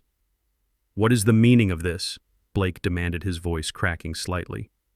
"Do you know what time it is? Do you have any idea who I am?" The deputy did not blink. He did not look impressed by the silk robe, or the view of the skyline, or the smell of money. He reached into his vest pocket and pulled out a folded document. He slapped it into Blake's chest with enough force to make him stumble back. "Blake, Sterling, and Kendra. Sterling, you are hereby served with an immediate order of eviction and asset seizure for non-payment of rent and breach of lease agreement. You have 30 minutes to vacate the premises." "Eviction!" Blake laughed, a nervous, high-pitched sound that bounced off the walls. "That is impossible. My father-in-law is the guarantor. He pays the rent check. Your records officer, this is a harassment suit, waiting to happen." The deputy stepped inside, forcing Blake to retreat. The movers followed, flowing into the apartment like a blue tide. They started unfolding boxes immediately. The sound of packing tape ripping was loud and violent in the quiet morning. "The guarantor canceled the contract 90 days ago," the deputy said, consulting a clipboard. "The back rent is 3 months overdue, totaling $13,500 plus legal fees and interest. Since you have no proof of payment, the management company has authorized the seizure of personal property to cover the debt seizure." Blake screamed, "You cannot take my stuff. That is my stuff." Kendra appeared in the hallway wrapped in a sheet, her hair messy, her eyes wide with horror. "Blake, make them stop," she shrieked. "Tell them to stop touching my things." A mover was already taking her designer handbags off the shelf in the entryway. He was tossing them into a cardboard box with no regard for the leather or the brand names. Another mover was unplugging the massive television in the living room, coiling the cord like a snake. "I am calling the landlord," Blake yelled, fumbling for his phone, his hands shaking so bad he almost dropped it. "I know the management here. I play golf with the owner. He will fire all of you." "Go ahead. Call him," the deputy said, crossing his arms and leaning against the doorframe. He looked bored. He looked like he had done this 1,000 times before. Blake dialed the number. He put it on speakerphone so the officers could hear the owner grovel and apologize. The line rang once, twice, then a voicemail picked up. "You have reached the offices of Shadowy Hills Management. Please note that as of Saturday evening, this property has been acquired by a new ownership group. For all inquiries regarding the Weston Tower, please contact the new management office." Blake lowered the phone slowly, his face draining of color. "New ownership," he whispered. "Yes," the deputy said. "The building was sold this weekend. Cash deal fast. Close, the new owner takes possession, effective immediately. And the first order of business was clearing out the deadbeats." "Deadbeats," Kendra gasped. "I am not a deadbeat. My father has money." "Your father is not here." "Ma, am," the deputy said. "And according to the paperwork, he is the one who authorized the eviction process. Now get dressed. You have 20 minutes left." Blake stood in the middle of his living room watching his life get packed into boxes. He watched his expensive espresso machine get tossed into a bin. He watched his limited edition sneakers get swept off the rack. He looked like a captain watching his ship sink, but he still had one card to play, or so he thought. He turned to the deputy, his eyes narrowing. "I want to speak to the representative of the new owner right now. I have rights. I have tenant rights. You cannot just throw us out on the street without a hearing." The elevator dinged softly. The doors slid open. A woman stepped out. She was not a police officer. She was not a mover. She was wearing a sharp navy blue business suit, her hair pulled back in a severe bun. She held a leather portfolio in her hands, and she walked with the kind of confidence that can strip the paint off a car. She walked right past the deputy, right past the movers, and stopped in front of Blake. She looked at him with an expression of clinical detachment, like a scientist examining a particularly disappointing specimen. "Mr. Sterling," she said, her voice cool and crisp. "I am Ms. Harper. I am the executive assistant to the chairman of the new holding company. I am here to oversee the transition." Blake puffed out his chest, trying to regain some height, trying to intimidate her. "Ms. Harper, you are making a huge mistake. My lawyers will own this building by the time I am done with you. Who is this chairman? Who is this person who thinks he can treat me like this?" Get him on the phone. I want to talk to him man to man. Ms. Harper smiled. It was not a nice smile. It was the smile of a shark that just smelled blood in the water. The chairman has no interest in speaking with you, Mr. Sterling. He prefers to communicate through action. However, he did ask me to deliver this to you personally. She opened her portfolio and pulled out a single sheet of heavy cream-colored paper. She handed it to Blake. Blake snatched it, his eyes scanning the text. Kendra peered over his shoulder, reading along. It was a letter. It was short. It was brutal. To Mr. Blake Sterling and Mrs. Kendra Freeman, regarding lease number 4. B. Weston Tower. Effective immediately, your tenancy is terminated due to non-payment and violation of the moral turpitude clause of the rental agreement. Freeman Holdings does not extend housing privileges to individuals who threaten senior citizens, attempt to defraud family members, or engage in elder abuse. Please vacate the premises immediately. Signed, Garrett Freeman. Chairman. Freeman Holdings. Blake stopped reading. He stared at the signature. He stared at the name. He blinked, trying to make the letters rearrange themselves into something that made sense, something that didn't shatter his entire worldview. Freeman. Kendra whispered, her voice barely audible. Freeman Holdings' dad. No, Blake said, shaking his head, a manic grin stretching his face. No, this is a joke. This is some kind of sick prank. Your dad is a handyman. Kendra, he fixes sinks. He drives a truck. He does not own a skyscraper. He does not have a holding company. Ms. Harper stepped forward, her heels clicking on the marble floor. Mr. Freeman started his electrical contracting business 40 years ago. Mr. Sterling, he built the grid this city runs on. He invested every penny he made into commercial real estate while you were buying shoes. He was buying city blocks while you were leasing cars. He was acquiring deeds. He is the majority shareholder of the group that just purchased this building for $120 million cash. She paused, letting the number hang in the air like a guillotine blade. $120 million. Kendra collapsed her legs, simply gave out, and she slid down the wall to the floor. She didn't cry. She just stared at the air, seeing her father in his grease-stained coveralls, seeing him eating sandwiches in his truck, seeing the man she had mocked and dismissed and tried to rob. He owns it, she whispered. He owns everything, and he knows everything. Ms. Harper added, looking down at her with cold eyes. He knows about the pills. Mr. Sterling, he knows about the fake deed you filed yesterday. He knows about the debts you are trying to hide. He knows it all. Blake dropped the letter. It fluttered to the floor, landing next to his bare feet.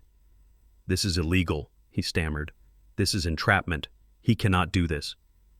He is the landlord, Ms. Harper said simply. And you are trespassing. She turned to the deputy officer. Remove them. The deputy nodded. He stepped forward, pulling a pair of zip ties from his belt. Not for wrists, but for dignity. Let's go. Folks, time is up. Get your clothes on or go out in your robe, your choice. The next 10 minutes were a blur of humiliation. Blake and Kendra scrambled to pull on clothes while the movers stripped the apartment bare. They watched their furniture get tagged for auction. They watched their electronics get seized. They watched their life get disassembled and packed away to pay a debt they could never afford when they were finally escorted to the elevator they were carrying. Nothing but the clothes on their backs and 2 Louis Vuitton duffel bags that the movers had graciously allowed them to keep because they were deemed personal items, not assets. The ride down to the lobby was silent. Ms. Harper stood at the front of the car, staring straight ahead. Blake stared at the floor, his face a mask of shock. Kendra wept silently, tears ruining her silk blouse. The doors opened into the lobby. The doorman, the one Blake had never tipped, the one Blake had snapped his fingers at, was standing by the glass doors, holding them open. He looked at Blake. He looked at the bags. He looked at the deputies escorting them. Good morning, Mr. Sterling, the doorman said, his voice devoid of any warmth. Have a nice day. They were marched out onto the sidewalk. The city was waking up. People were rushing to work, grabbing taxis, holding coffees. Cars were honking. The noise of the city was loud and indifferent. The deputy stopped at the curb. You are barred from the premises, he said. If you return, you will be arrested for trespassing. Good luck.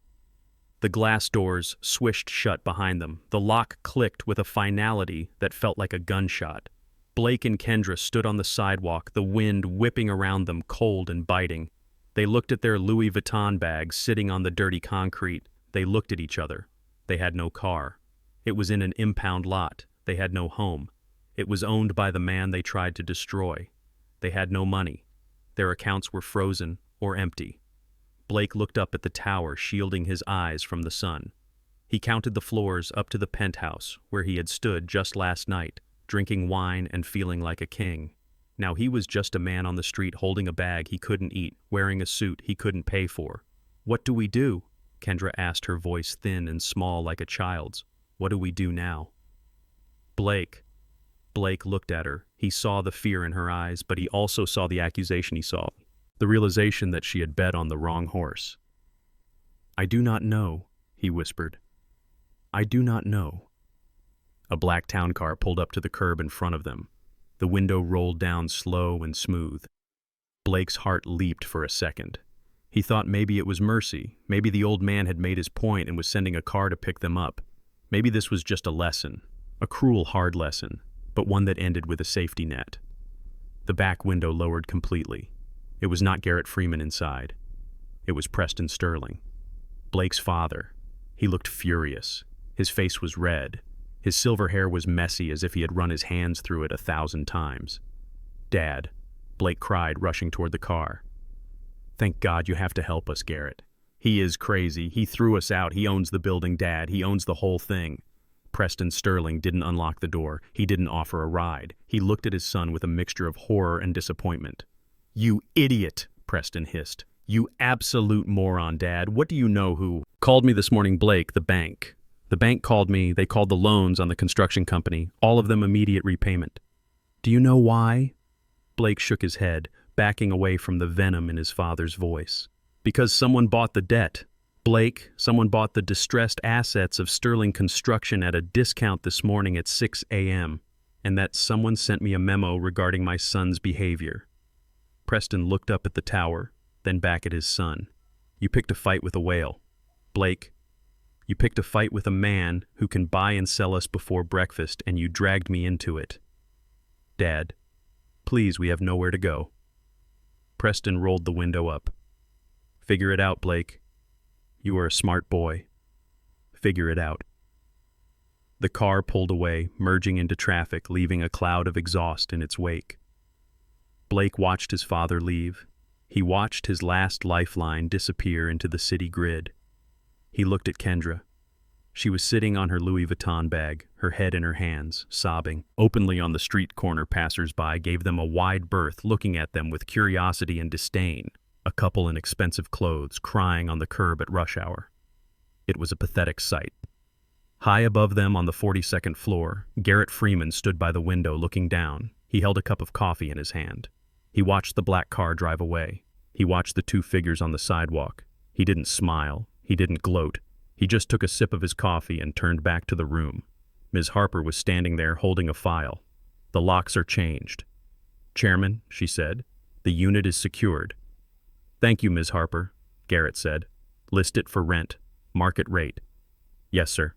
"And Ms. Harper." "Yes, sir. Make sure the credit check is thorough. This time we do not want any more squatters." "Yes, sir." Garrett walked to the door. He had a meeting with a lawyer. He had a lawsuit to file. He had a lesson to finish teaching. He walked out of the penthouse, leaving the view for someone who could actually afford it. The street corner looked like the scene of a high society shipwreck. Blake and Kendra were huddled together on their designer luggage, shivering in the morning chill, while the rest of the city marched past them, indifferent to their misery. I watched them from the glass doors of the lobby, taking a moment to appreciate the symmetry of it all. Just a week ago, they had been looking down on me from a penthouse. Now they were sitting on the concrete, waiting for a rescue that was not coming. But I knew the Sterlings would not give up that easily.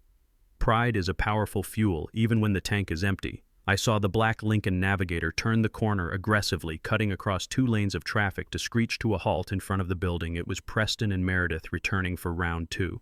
They did not look like the composed aristocrats who had sneered at me over dinner. Preston slammed his door open and marched toward me, his face a mask of purple rage. Meredith followed close behind her heels. Clicking frantically on the pavement, she was clutching her pearls, as if they were the only thing keeping her upright. I stepped out onto the sidewalk to meet them. I wanted this to be public. I wanted the world to see Garrett. You son of a bitch, Preston roared, ignoring his son who was trying to stand up behind him. You have crossed the line. You have gone too far. I stood my ground, my hands clasped behind my back, calm as a statue. I did not know there was a line, Preston. I said, I thought we were just doing business. You told me I needed to understand how the world works. I believe I am demonstrating that now. Business, Preston spat. This is not business. This is a vendetta. You evicted my son. You stole his car. You humiliated him in front of investors. I am going to sue you for everything you have. I will bury you in litigation until you are begging for mercy. I looked at him unimpressed. You can try, Preston, I said, but lawyers cost money, and I have a feeling your cash flow is about to get very tight. Preston laughed, a harsh barking sound that lacked any real humor. He reached into his jacket pocket and pulled out a checkbook. He whipped out a gold pen and scribbled furiously on the top check. He tore it out with a violent motion and crumpled it in his fist. You think this is about money? He sneered. You pathetic little man. You think you can buy your way into our world. You are nothing but a laborer. A grunt with a lucky bank account. He threw the crumpled ball of paper at my face. It bounced off my chest and landed in a puddle of dirty water near my boot. There is $100,000, Preston shouted. Pick it up. That is more than you used to make in 5 years.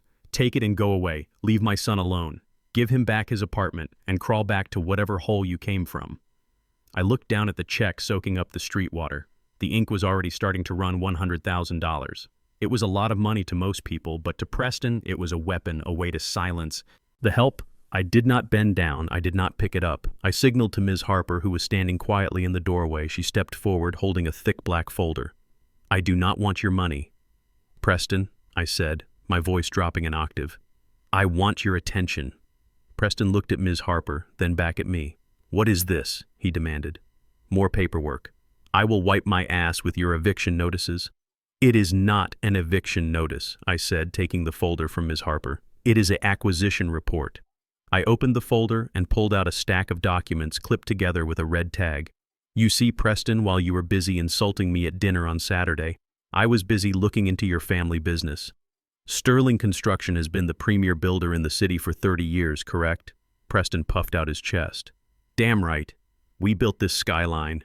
You built it on a foundation of sand, I corrected. I have here a report from an internal audit of your company. It seems you have been underreporting income to the IRS for the last decade. You have been categorizing personal expenses as business losses. You have been paying undocumented workers under the table to avoid payroll taxes. Meredith gasped, her hand flying to her mouth.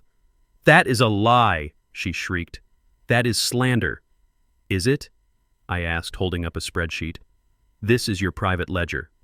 Meredith, the one you keep on the server in your home office. You really should invest in better cybersecurity. My team cracked it in 20 minutes. Preston's face went from purple to a sickly shade of gray. He took a step back, his arrogance faltering. Where did you get that? He whispered. That is illegal. Information is only illegal if you steal it, I said. I bought it. I bought the debt you owe to the Citibank.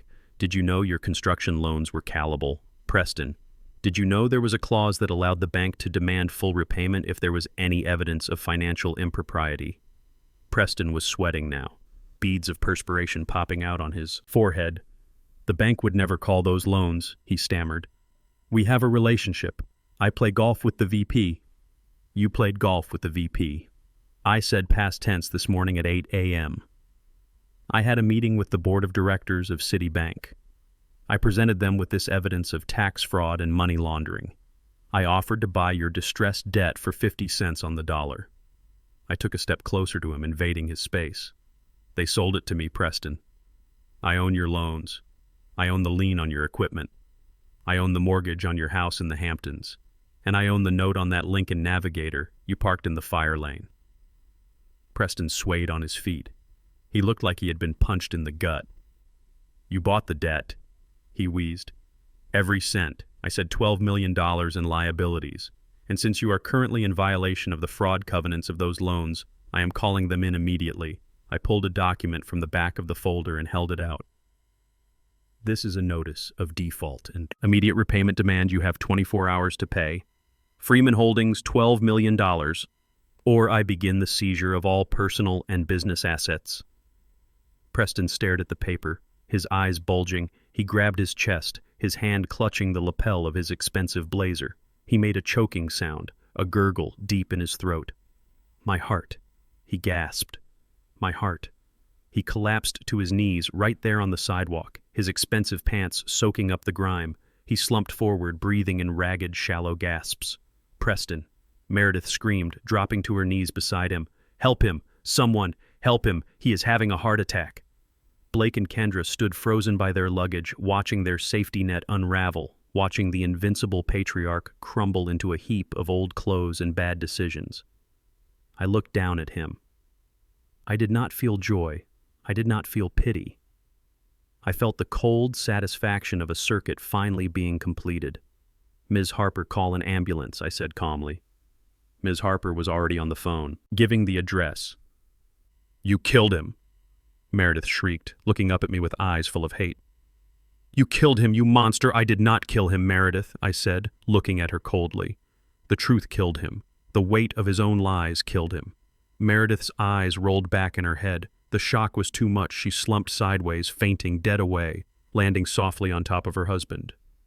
There they were, the Sterling Empire, the kings and queens of society, lying in a heap on the sidewalk in front of the building they used to look down on. Blake finally moved. He ran to his parents, dropping to his knees. Dad, Mom, wake up. He looked up at me, tears streaming down his face. What did you do? Garrett, he sobbed. I collected a debt. Blake, I said simply, I collected a debt. The sound of sirens grew louder in the distance. The ambulance was coming. I handed the black folder to Blake. Here, I said, give this to the paramedics. They will need to know who is paying for the ride because your father's insurance was tied to the company. And as of this morning, that company is insolvent. Blake took the folder, his hands shaking so hard he almost dropped it. I turned my back on them. I walked back toward the glass doors of the lobby. The doorman held the door open for me, his face impassive. Good morning, Mr. Freeman, he said. Good morning, Henry, I said. I walked into the elevator and pressed the button for the penthouse. I had a lot of work to do.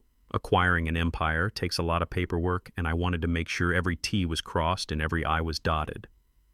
The Sterlings were finished. They were dust, but Kendra was still my daughter, and that was a loose end. I needed to tie up. I watched the numbers climb on the elevator display.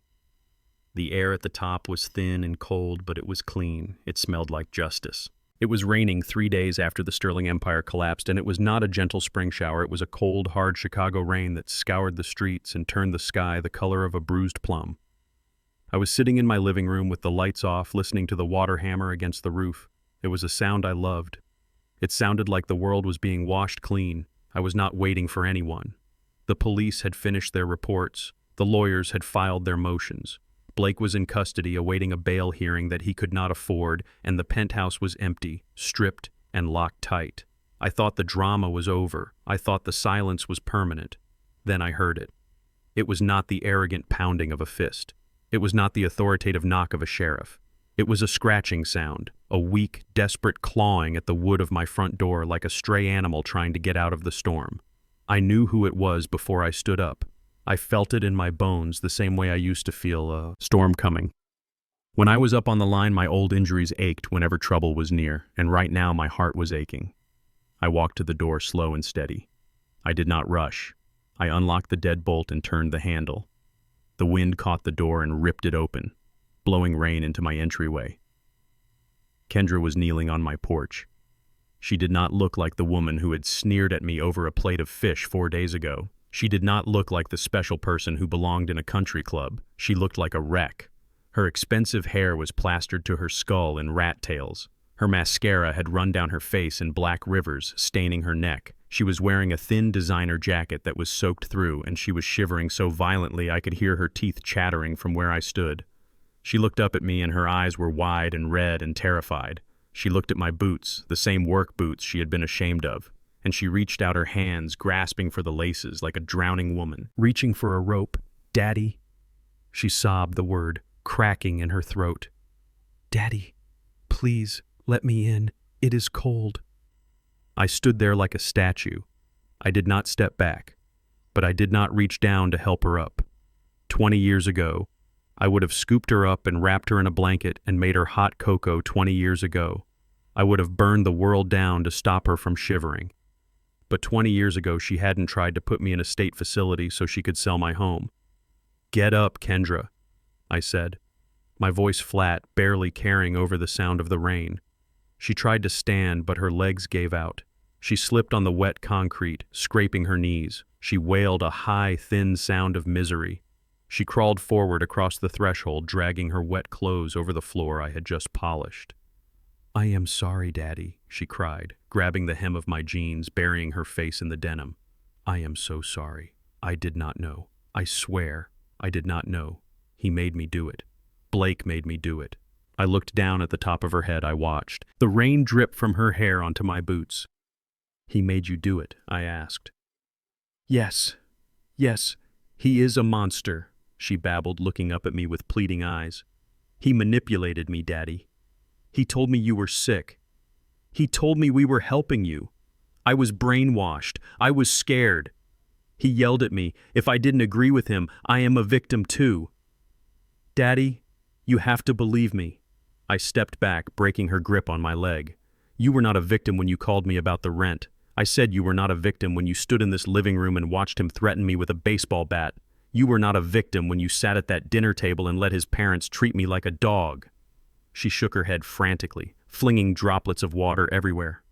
"I was confused," she screamed. "I was trying to keep the peace. I love you, Daddy. I have always loved you. Remember when I was little? Remember when we went fishing? Remember when you taught me to ride a bike? I am still that little girl. I am still your princess." She was playing the nostalgia card.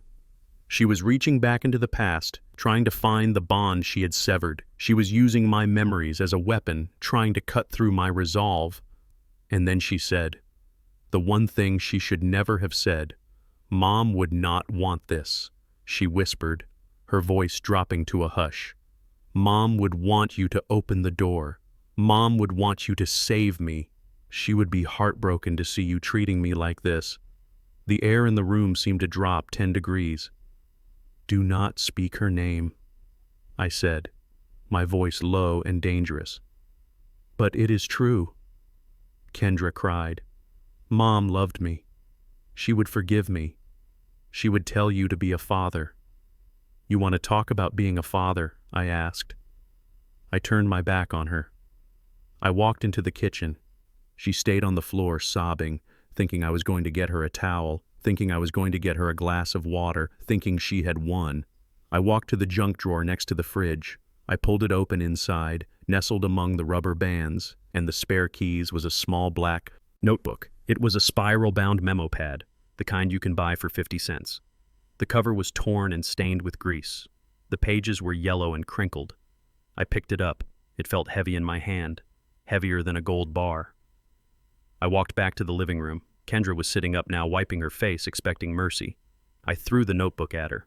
It landed in her lap with a dull thud. "What is this?" she asked, looking down at it. "Read it," I said. She opened the cover, her hands shaking. The ink was faded but legible. My handwriting was small and precise, block letters. "Read the first page," I commanded. She squinted through her tears, reading aloud, her voice trembling. December 24th, 1999. Double shift, overtime. Blizzard conditions, temperature 5 below zero, worked 16 hours. Reason, Kendra wants the limited edition dollhouse, cost $200. "Turn the page," I said. She turned it. August 10th, 2005, heat wave, 100 degrees, working in the attic of the municipal building, insulation installation. Reason, Kendra needs braces, cost $4,000. Turn the page. She was crying harder now. Not the manipulative tears from before, but tears of shame. She flipped through the book. May 2010, missed lunch all month. Sold the old truck. Reason, Kendra wants to go to cheer camp, cost $1,500. There were pages and pages of it. Every sacrifice, every skipped meal, every hour of overtime, every time I had swallowed my pride and taken a job beneath my skill level just to put cash in my pocket for her. "That book is the story of my life as your father," I said, my voice hard as iron. That book is a record of every time I put you before myself, every time I bled for you, every time I froze for you, every time I sweated for you. I did it because I loved you. I did it because I promised your mother I would give you a good life." Kendra closed the book. She clutched it to her chest, rocking back and forth. "I know, Daddy. I know you worked hard. Appreciate it." "No, you do not." I said you do not appreciate it because if you appreciated it, you would not have tried to steal the house that those hours of labor built. You would not have tried to declare me incompetent to get your hands on the money that sweat produced. I stepped closer to her, looming over her. "You said you were manipulated." I said you said you were a victim. "Let me tell you what I saw. I saw a woman who was embarrassed by her father. I saw a woman who wanted a shortcut. I saw a woman who looked at me and saw a resource, not a person.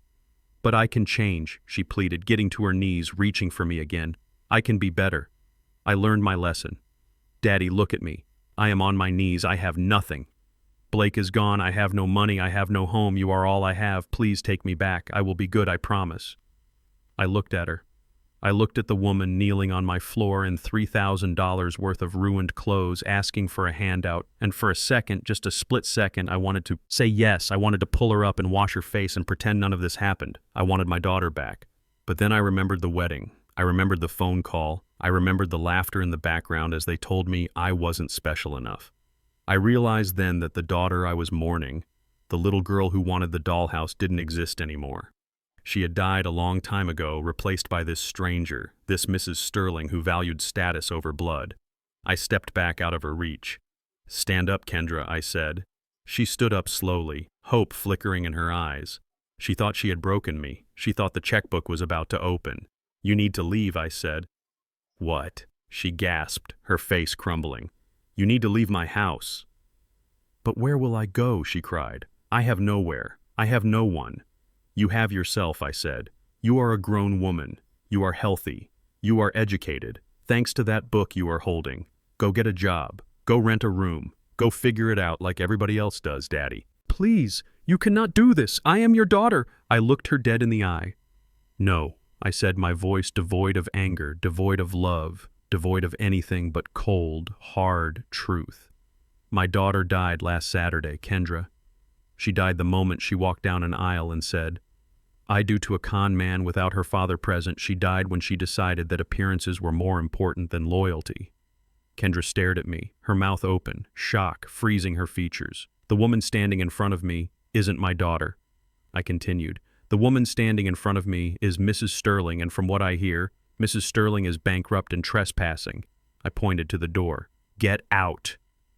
Kendra stood there for a long moment, shaking, watching my face, searching for a crack, searching for the dad who used to fix everything. But she found no purchase. She found only a wall. She let out a sob, a sound of pure defeat. She dropped the notebook on the floor. She turned around and walked out the door into the rain.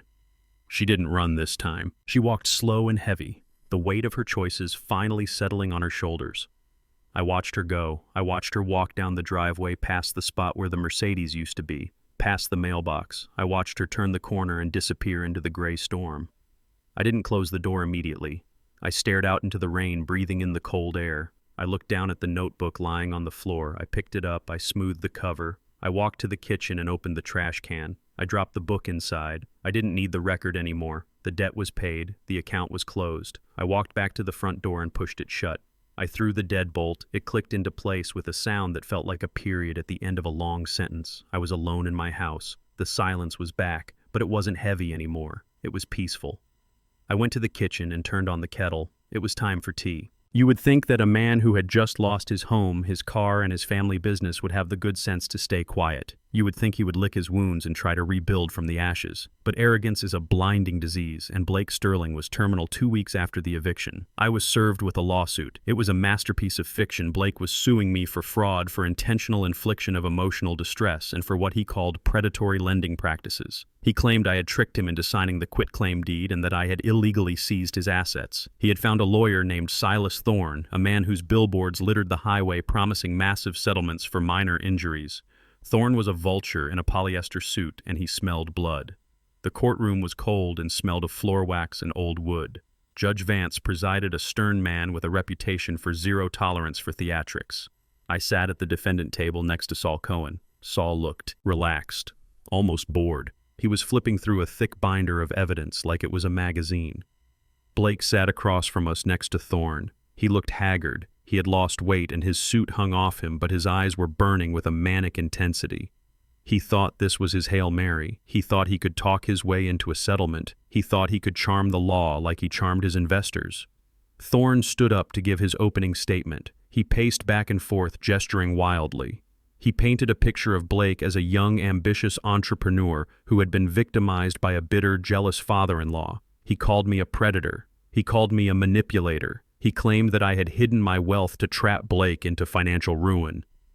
This man, Thorne shouted, pointing a finger at me, sat on millions of dollars while his daughter struggled. He watched them drown just so he could buy their building and throw them into the street. It was a calculated act of malice, Your Honor, a scheme to destroy a young family. I watched Blake nod along, tears welling in his eyes. It was a good performance if you didn't know the truth. Then it was time for testimony. Thorne called me to the stand. He walked up to me smiling like a wolf. Mr. Freeman, he said, leaning on the railing, let us talk about your finances. You spent 40 years as a contractor. Correct? That is correct, I said. You fixed wires, you climbed poles, you did manual labor, I did. And yet, Thorne continued, his voice rising, you recently purchased a skyscraper for $120 million cash. Tell me, Mr. Freeman, how does a simple lineman acquire that kind of capital on a salary of $50,000 a year? I sat quietly waiting for him to finish. Did you sell drugs, Mr. Freeman? Thorne asked. Did you launder money? Did you steal from your clients? It is simply impossible for a man of your station to have that kind of wealth legally. You are a fraud, sir, and this court deserves to know the source of your dirty money. Blake smirked. He thought he had me. He thought my silence was guilt. He thought I was just a hoarder who had gotten lucky. I looked at Judge Vance. May I answer the question, Your Honor? I asked. Please do. Mr. Freeman, the judge said. I turned to Thorne. I did not just fix wires, Mr. Freeman. I said, my voice steady and clear. I understood them in 1985. I developed a new method for high-tension cable splicing that reduced power loss by 15%. I patented it. Thorne blinked. I beg your pardon, he said. In 1992, I continued. I designed a surge protection protocol for industrial grids that is now standard in 40 states. I patented that too, in 2001. I invented a smart meter component that monitors usage in real time. I hold 12 U.S. patents, Mr. Thorne. I looked at the jury. I licensed those patents to the biggest utility companies in the world. General Electric, Siemens, Duke Energy. Every time a light goes on in Chicago, I get paid. Every time a factory starts up in Detroit, I get paid. I didn't steal my money, Mr. Thorne, I invented it. I signaled to Saul, who stood up and handed a stack of documents to the bailiff. These are certified copies of Mr. Freeman's tax returns for the last 40 years. Saul said, his voice cutting through the stunned silence of the room. Every dime is accounted for, every royalty check, every licensing fee, every investment dividend. He has paid more in taxes than your client has earned in his entire life. Thorne looked at the papers, his face pale. He looked back at me, the narrative of the dirty blue collar. Criminal was evaporating in front of his eyes. But why hide it? Thorne stammered. Why live in a shack if you are an inventor? I leaned forward into the microphone. Because I wanted to know who loved me. For me, I said, and now I know. Thorne retreated to his table, defeated. He had no other questions. Saul Cohen stood up. It was our turn. Your Honor, Saul said, we would like to present a counter-argument regarding the character and credibility of the plaintiff. Mr. Sterling claims he is a victim of fraud. We submit that Mr. Sterling is the architect of his own destruction. Saul walked to the center of the room. We have heard Mr. Sterling claim he is a responsible businessman who fell on hard times due to my client's cruelty. Let us look at the reality. Saul motioned to the court technician. A screen descended from the ceiling. The lights dimmed. A video began to play. It was grainy security footage from a casino floor. The timestamp was from 3 months ago, the night Blake told Kendra he was working late at the office.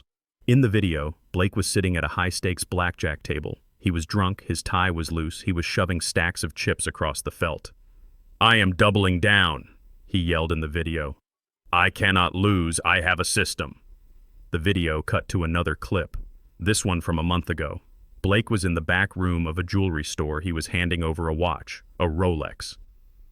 "How much for it?" Blake asked in the video. "5,000, the pawnbroker said. "It is worth 20, Blake argued. "Take it or leave it." "Fine. Give me the cash. I need to pay the bookie." The courtroom was silent. Blake was staring at the table, refusing to look at the screen. "That is the plaintiff," Saul said, narrating the footage. "Gambling away his startup capital, pawning his assets to pay illegal debts. This is not a man who was tricked, Your Honor.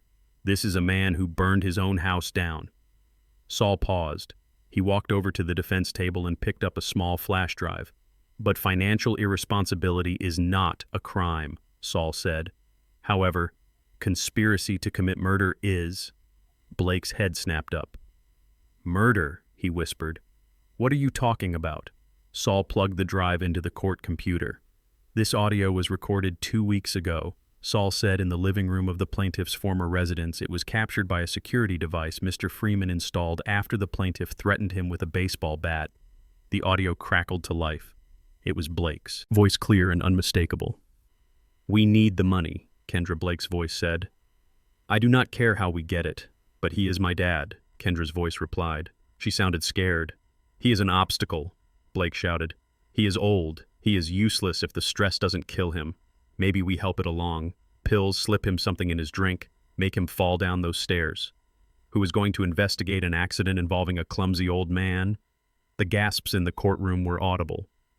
The judge's face turned into a mask of stone. Blake turned white. He looked like he was going to be sick. He looked at Thorne, but his lawyer was inching away from him, creating distance between himself and his client. "That is out of context," Blake screamed, standing up, knocking his chair over. "I was angry. I didn't mean it. It was just talk." "Sit down, Mr. Sterling." Judge Vance barked, his voice booming like thunder. Saul stopped the recording. "Just talk?" Saul asked. "Let us look at the bank records then."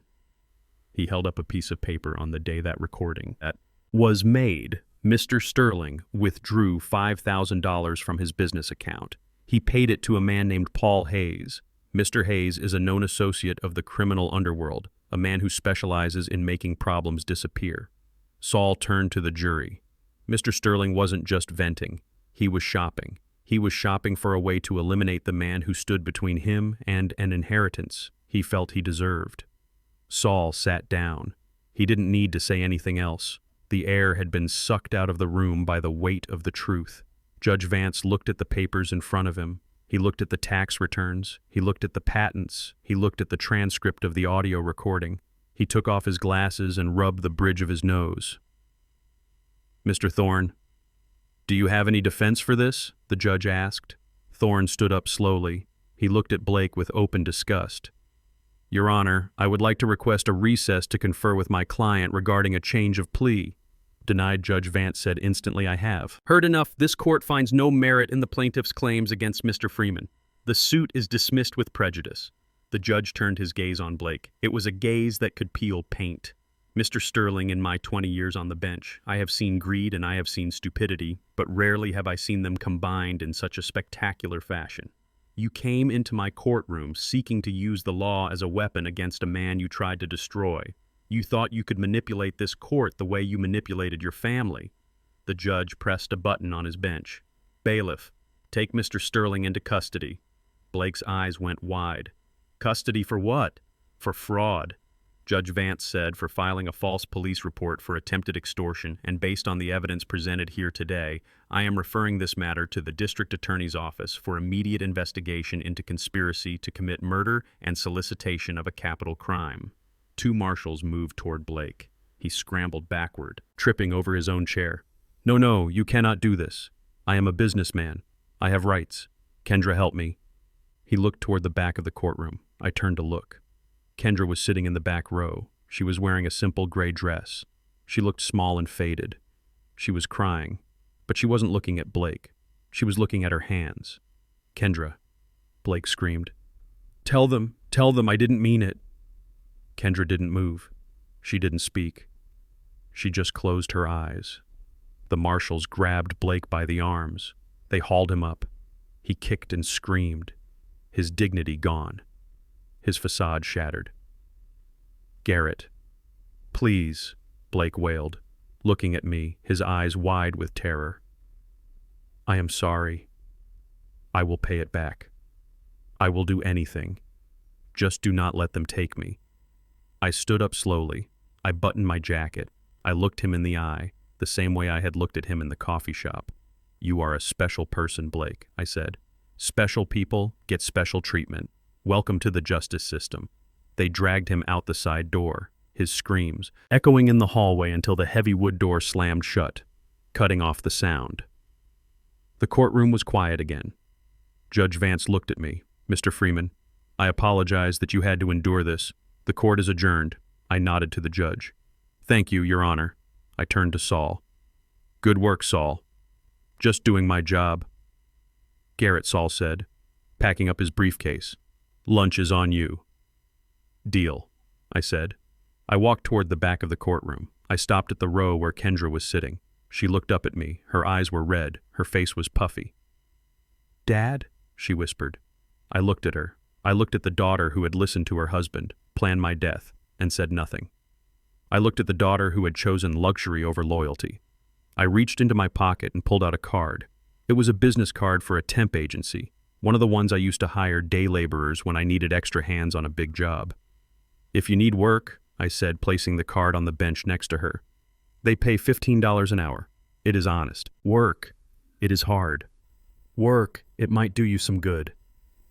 "Dad, please," she sobbed. I didn't say anything else. I turned and walked out of the courtroom. I walked out into the sunlight. The air smelled fresh. The city noise was a comfort. I loosened my tie. I had one more stop to make, one more loose end to tie up before I could finally rest. I walked to my truck. The engine started with a roar. The empire of lies had fallen. Now it was time to build something real on the ruins. It has been exactly 1 year since I walked out of that courtroom and into the rest of my life. The air out here is different. It does not smell like exhaust and asphalt and desperation. It smells like pine needles and wet earth and freedom. I sold the old house on the double lot to a developer just like Preston Sterling suggested. I did it on my own terms, and for 3 times the price he estimated. I used the money to buy 300 acres up north, a place with a lake that looks like a mirror in the morning and a forest that stretches as far as the eye can see. I built a house, a real house, not a shack, not a mansion, just a sturdy structure made of cedar and stone with a porch that wraps all the way around. I spend my mornings fishing and my afternoons woodworking in a shop that is bigger than my old garage. I am 69 years old, and for the first time in my life, I am truly retired. I do not think about the Sterlings much anymore, but news travels fast when you own the bank that foreclosed on them. Blake is currently serving year 1 of a 5-year sentence at a minimum security facility in downstate Illinois. I heard he works in the laundry room folding sheets for 12 cents an hour. I hope he appreciates the irony of manual labor. I hope he thinks about me every time he folds a corner. Preston and Meredith Sterling are living in a 2-bedroom apartment in a complex near the airport. It is noisy and the carpet is stained. They lost the Hamptons house, they lost the cars, they lost the social standing. The country club revoked their membership. Not because they couldn't pay the dues, though they couldn't, but because nobody wants to associate with a fraud. The last I heard, Preston was trying to sell life insurance over the phone, and Meredith was selling her old designer clothes on the internet to pay for groceries. They wanted to be special people. Now they are just people. And then there is Kendra. My lawyer, Saul Cohen, sends me a report every month. It is part of the court order regarding the restitution she owes me. The judge was not lenient. He ordered her to pay back $50,000 of the money she helped steal garnished directly from her wages. Kendra works at a diner on the south side. She pulls double shifts, waiting tables, serving coffee, wiping down counters. She lives in a studio apartment above a laundromat. Saul tells me she looks older, tired. She has lost the shine that expensive makeup and designer clothes used to give her. She looks like I used to look when I came home after a 16-hour shift. She is learning the value of $1 the hard way. Yesterday, the mailman drove up the long gravel driveway to my house. He handed me a stack of letters, mostly catalogs and investment reports. But there was one envelope that stood out. It was small and pink, and the handwriting was familiar. It was from Kendra. I took it out to the porch and sat in my rocking chair. I held it in my hands for a long time, watching the wind ripple the surface of the lake. I debated burning it, unopened, just like I had burned that check a year ago. But curiosity is a stubborn thing. I opened it. Inside was a picture. A photograph of a baby boy with big dark eyes and a tuft of curly hair. My grandson. My heart gave a squeeze. A reflex. An instinct. It is hard to kill the part of you that wants to love. I unfolded the letter. Daddy, I know you probably hate me, and I deserve it. I am not asking for me, I am asking for him. His name is Marcus. He is sick, Daddy. He has a respiratory infection and the medicine costs $400. I do not have it. The insurance won't cover it. Please, Daddy, look at his face. He is your blood. Do not let him suffer because of my mistakes. Just send the money to the pharmacy. I included the number. I love you, Kendra. I looked at the picture of the boy, Marcus. He looked sweet. He looked innocent. For a moment, I reached for my checkbook. $400 was nothing to me. It was less than nothing. It was a drop in the ocean. But then I remembered the pills. I remembered the white tablets Blake had put in my organizer while Kendra watched. I remembered the look in her eyes when she told me I wasn't special enough. I put the checkbook down. I picked up my phone and called a number. It wasn't the pharmacy. It was a private investigator I had kept on retainer, a man named Miller who used to be a cop in Chicago. Miller, I said. It is, Garrett. Mr. Freeman, Miller answered. How is the fishing? The fishing is good, Miller. Listen, I need you to check something for me. My daughter claims her son Marcus is sick and needs medication. She claims she is broke. I need you to verify. I will drive by her place tonight, Miller said. I will let you know what I see. I waited. The sun went down, painting the sky in shades of orange and violet. I drank my tea. I watched the fireflies come out. At 9 o'clock, my phone buzzed.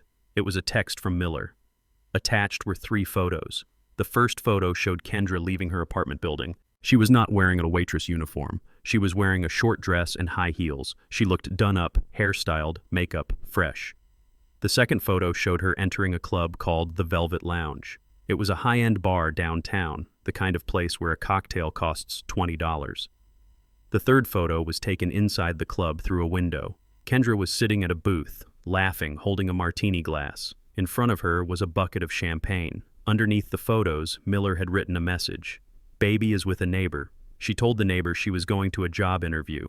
Medication story is false. She is celebrating her birthday. I stared at the photos. I looked at the date on the corner of the screen. It was indeed her birthday. I had forgotten. I looked at the picture of the baby on my table. He was real, but the sickness was a lie. The need was a lie.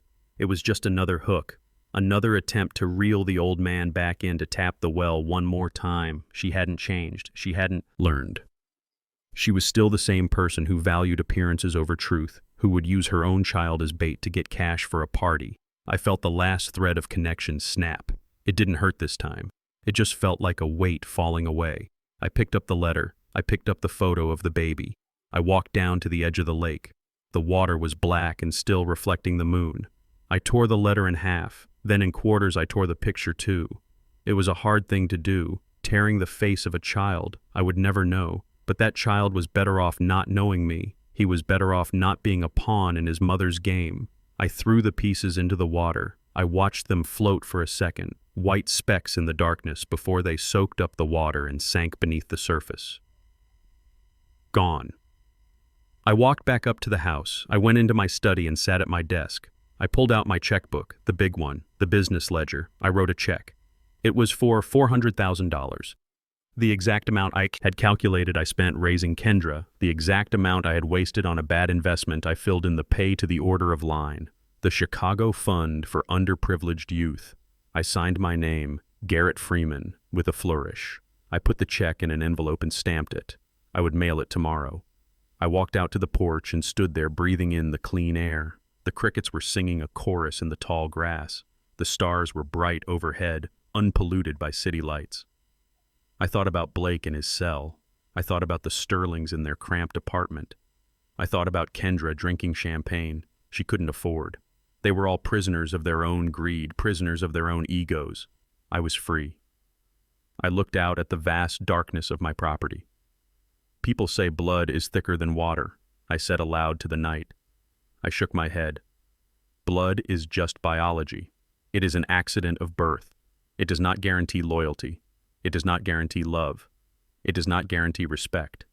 I thought about Saul Cohen, who had fought for me like a brother. I thought about Mrs. Gable, the social worker who had saved me from a nightmare. I thought about Miller, the investigator who told me the truth. Family is not who you are related to, I said. Family is who you choose. And more importantly, family is who chooses you back. I turned off the porch light. I went inside and locked the door. I had a busy day tomorrow. I had a garden to plant. I had a fence to mend. I had a life to live. And for the first time in a long time, I was going to live it for me. I spent 40 years building grids to keep the lights on for others, but I almost let my own light go out trying to please people who lived in the dark. The biggest lesson I learned wasn't about money or real estate. It was about self-respect. You cannot buy love, and you certainly cannot buy loyalty. If someone only values you for what you can provide, they do not value you at all. Cutting off my daughter wasn't an act of cruelty. It was an act of survival. Do not set yourself on fire just to keep others warm, especially when they are the ones holding the matches. Real family lifts you up. They don't drag you down. What would you have done in my place? Would you have given Kendra another chance? Or was the betrayal too deep? Let me know your thoughts in the comments below. If you enjoyed this story of justice, please hit the like button and subscribe to the channel for more life stories. See you in the next video.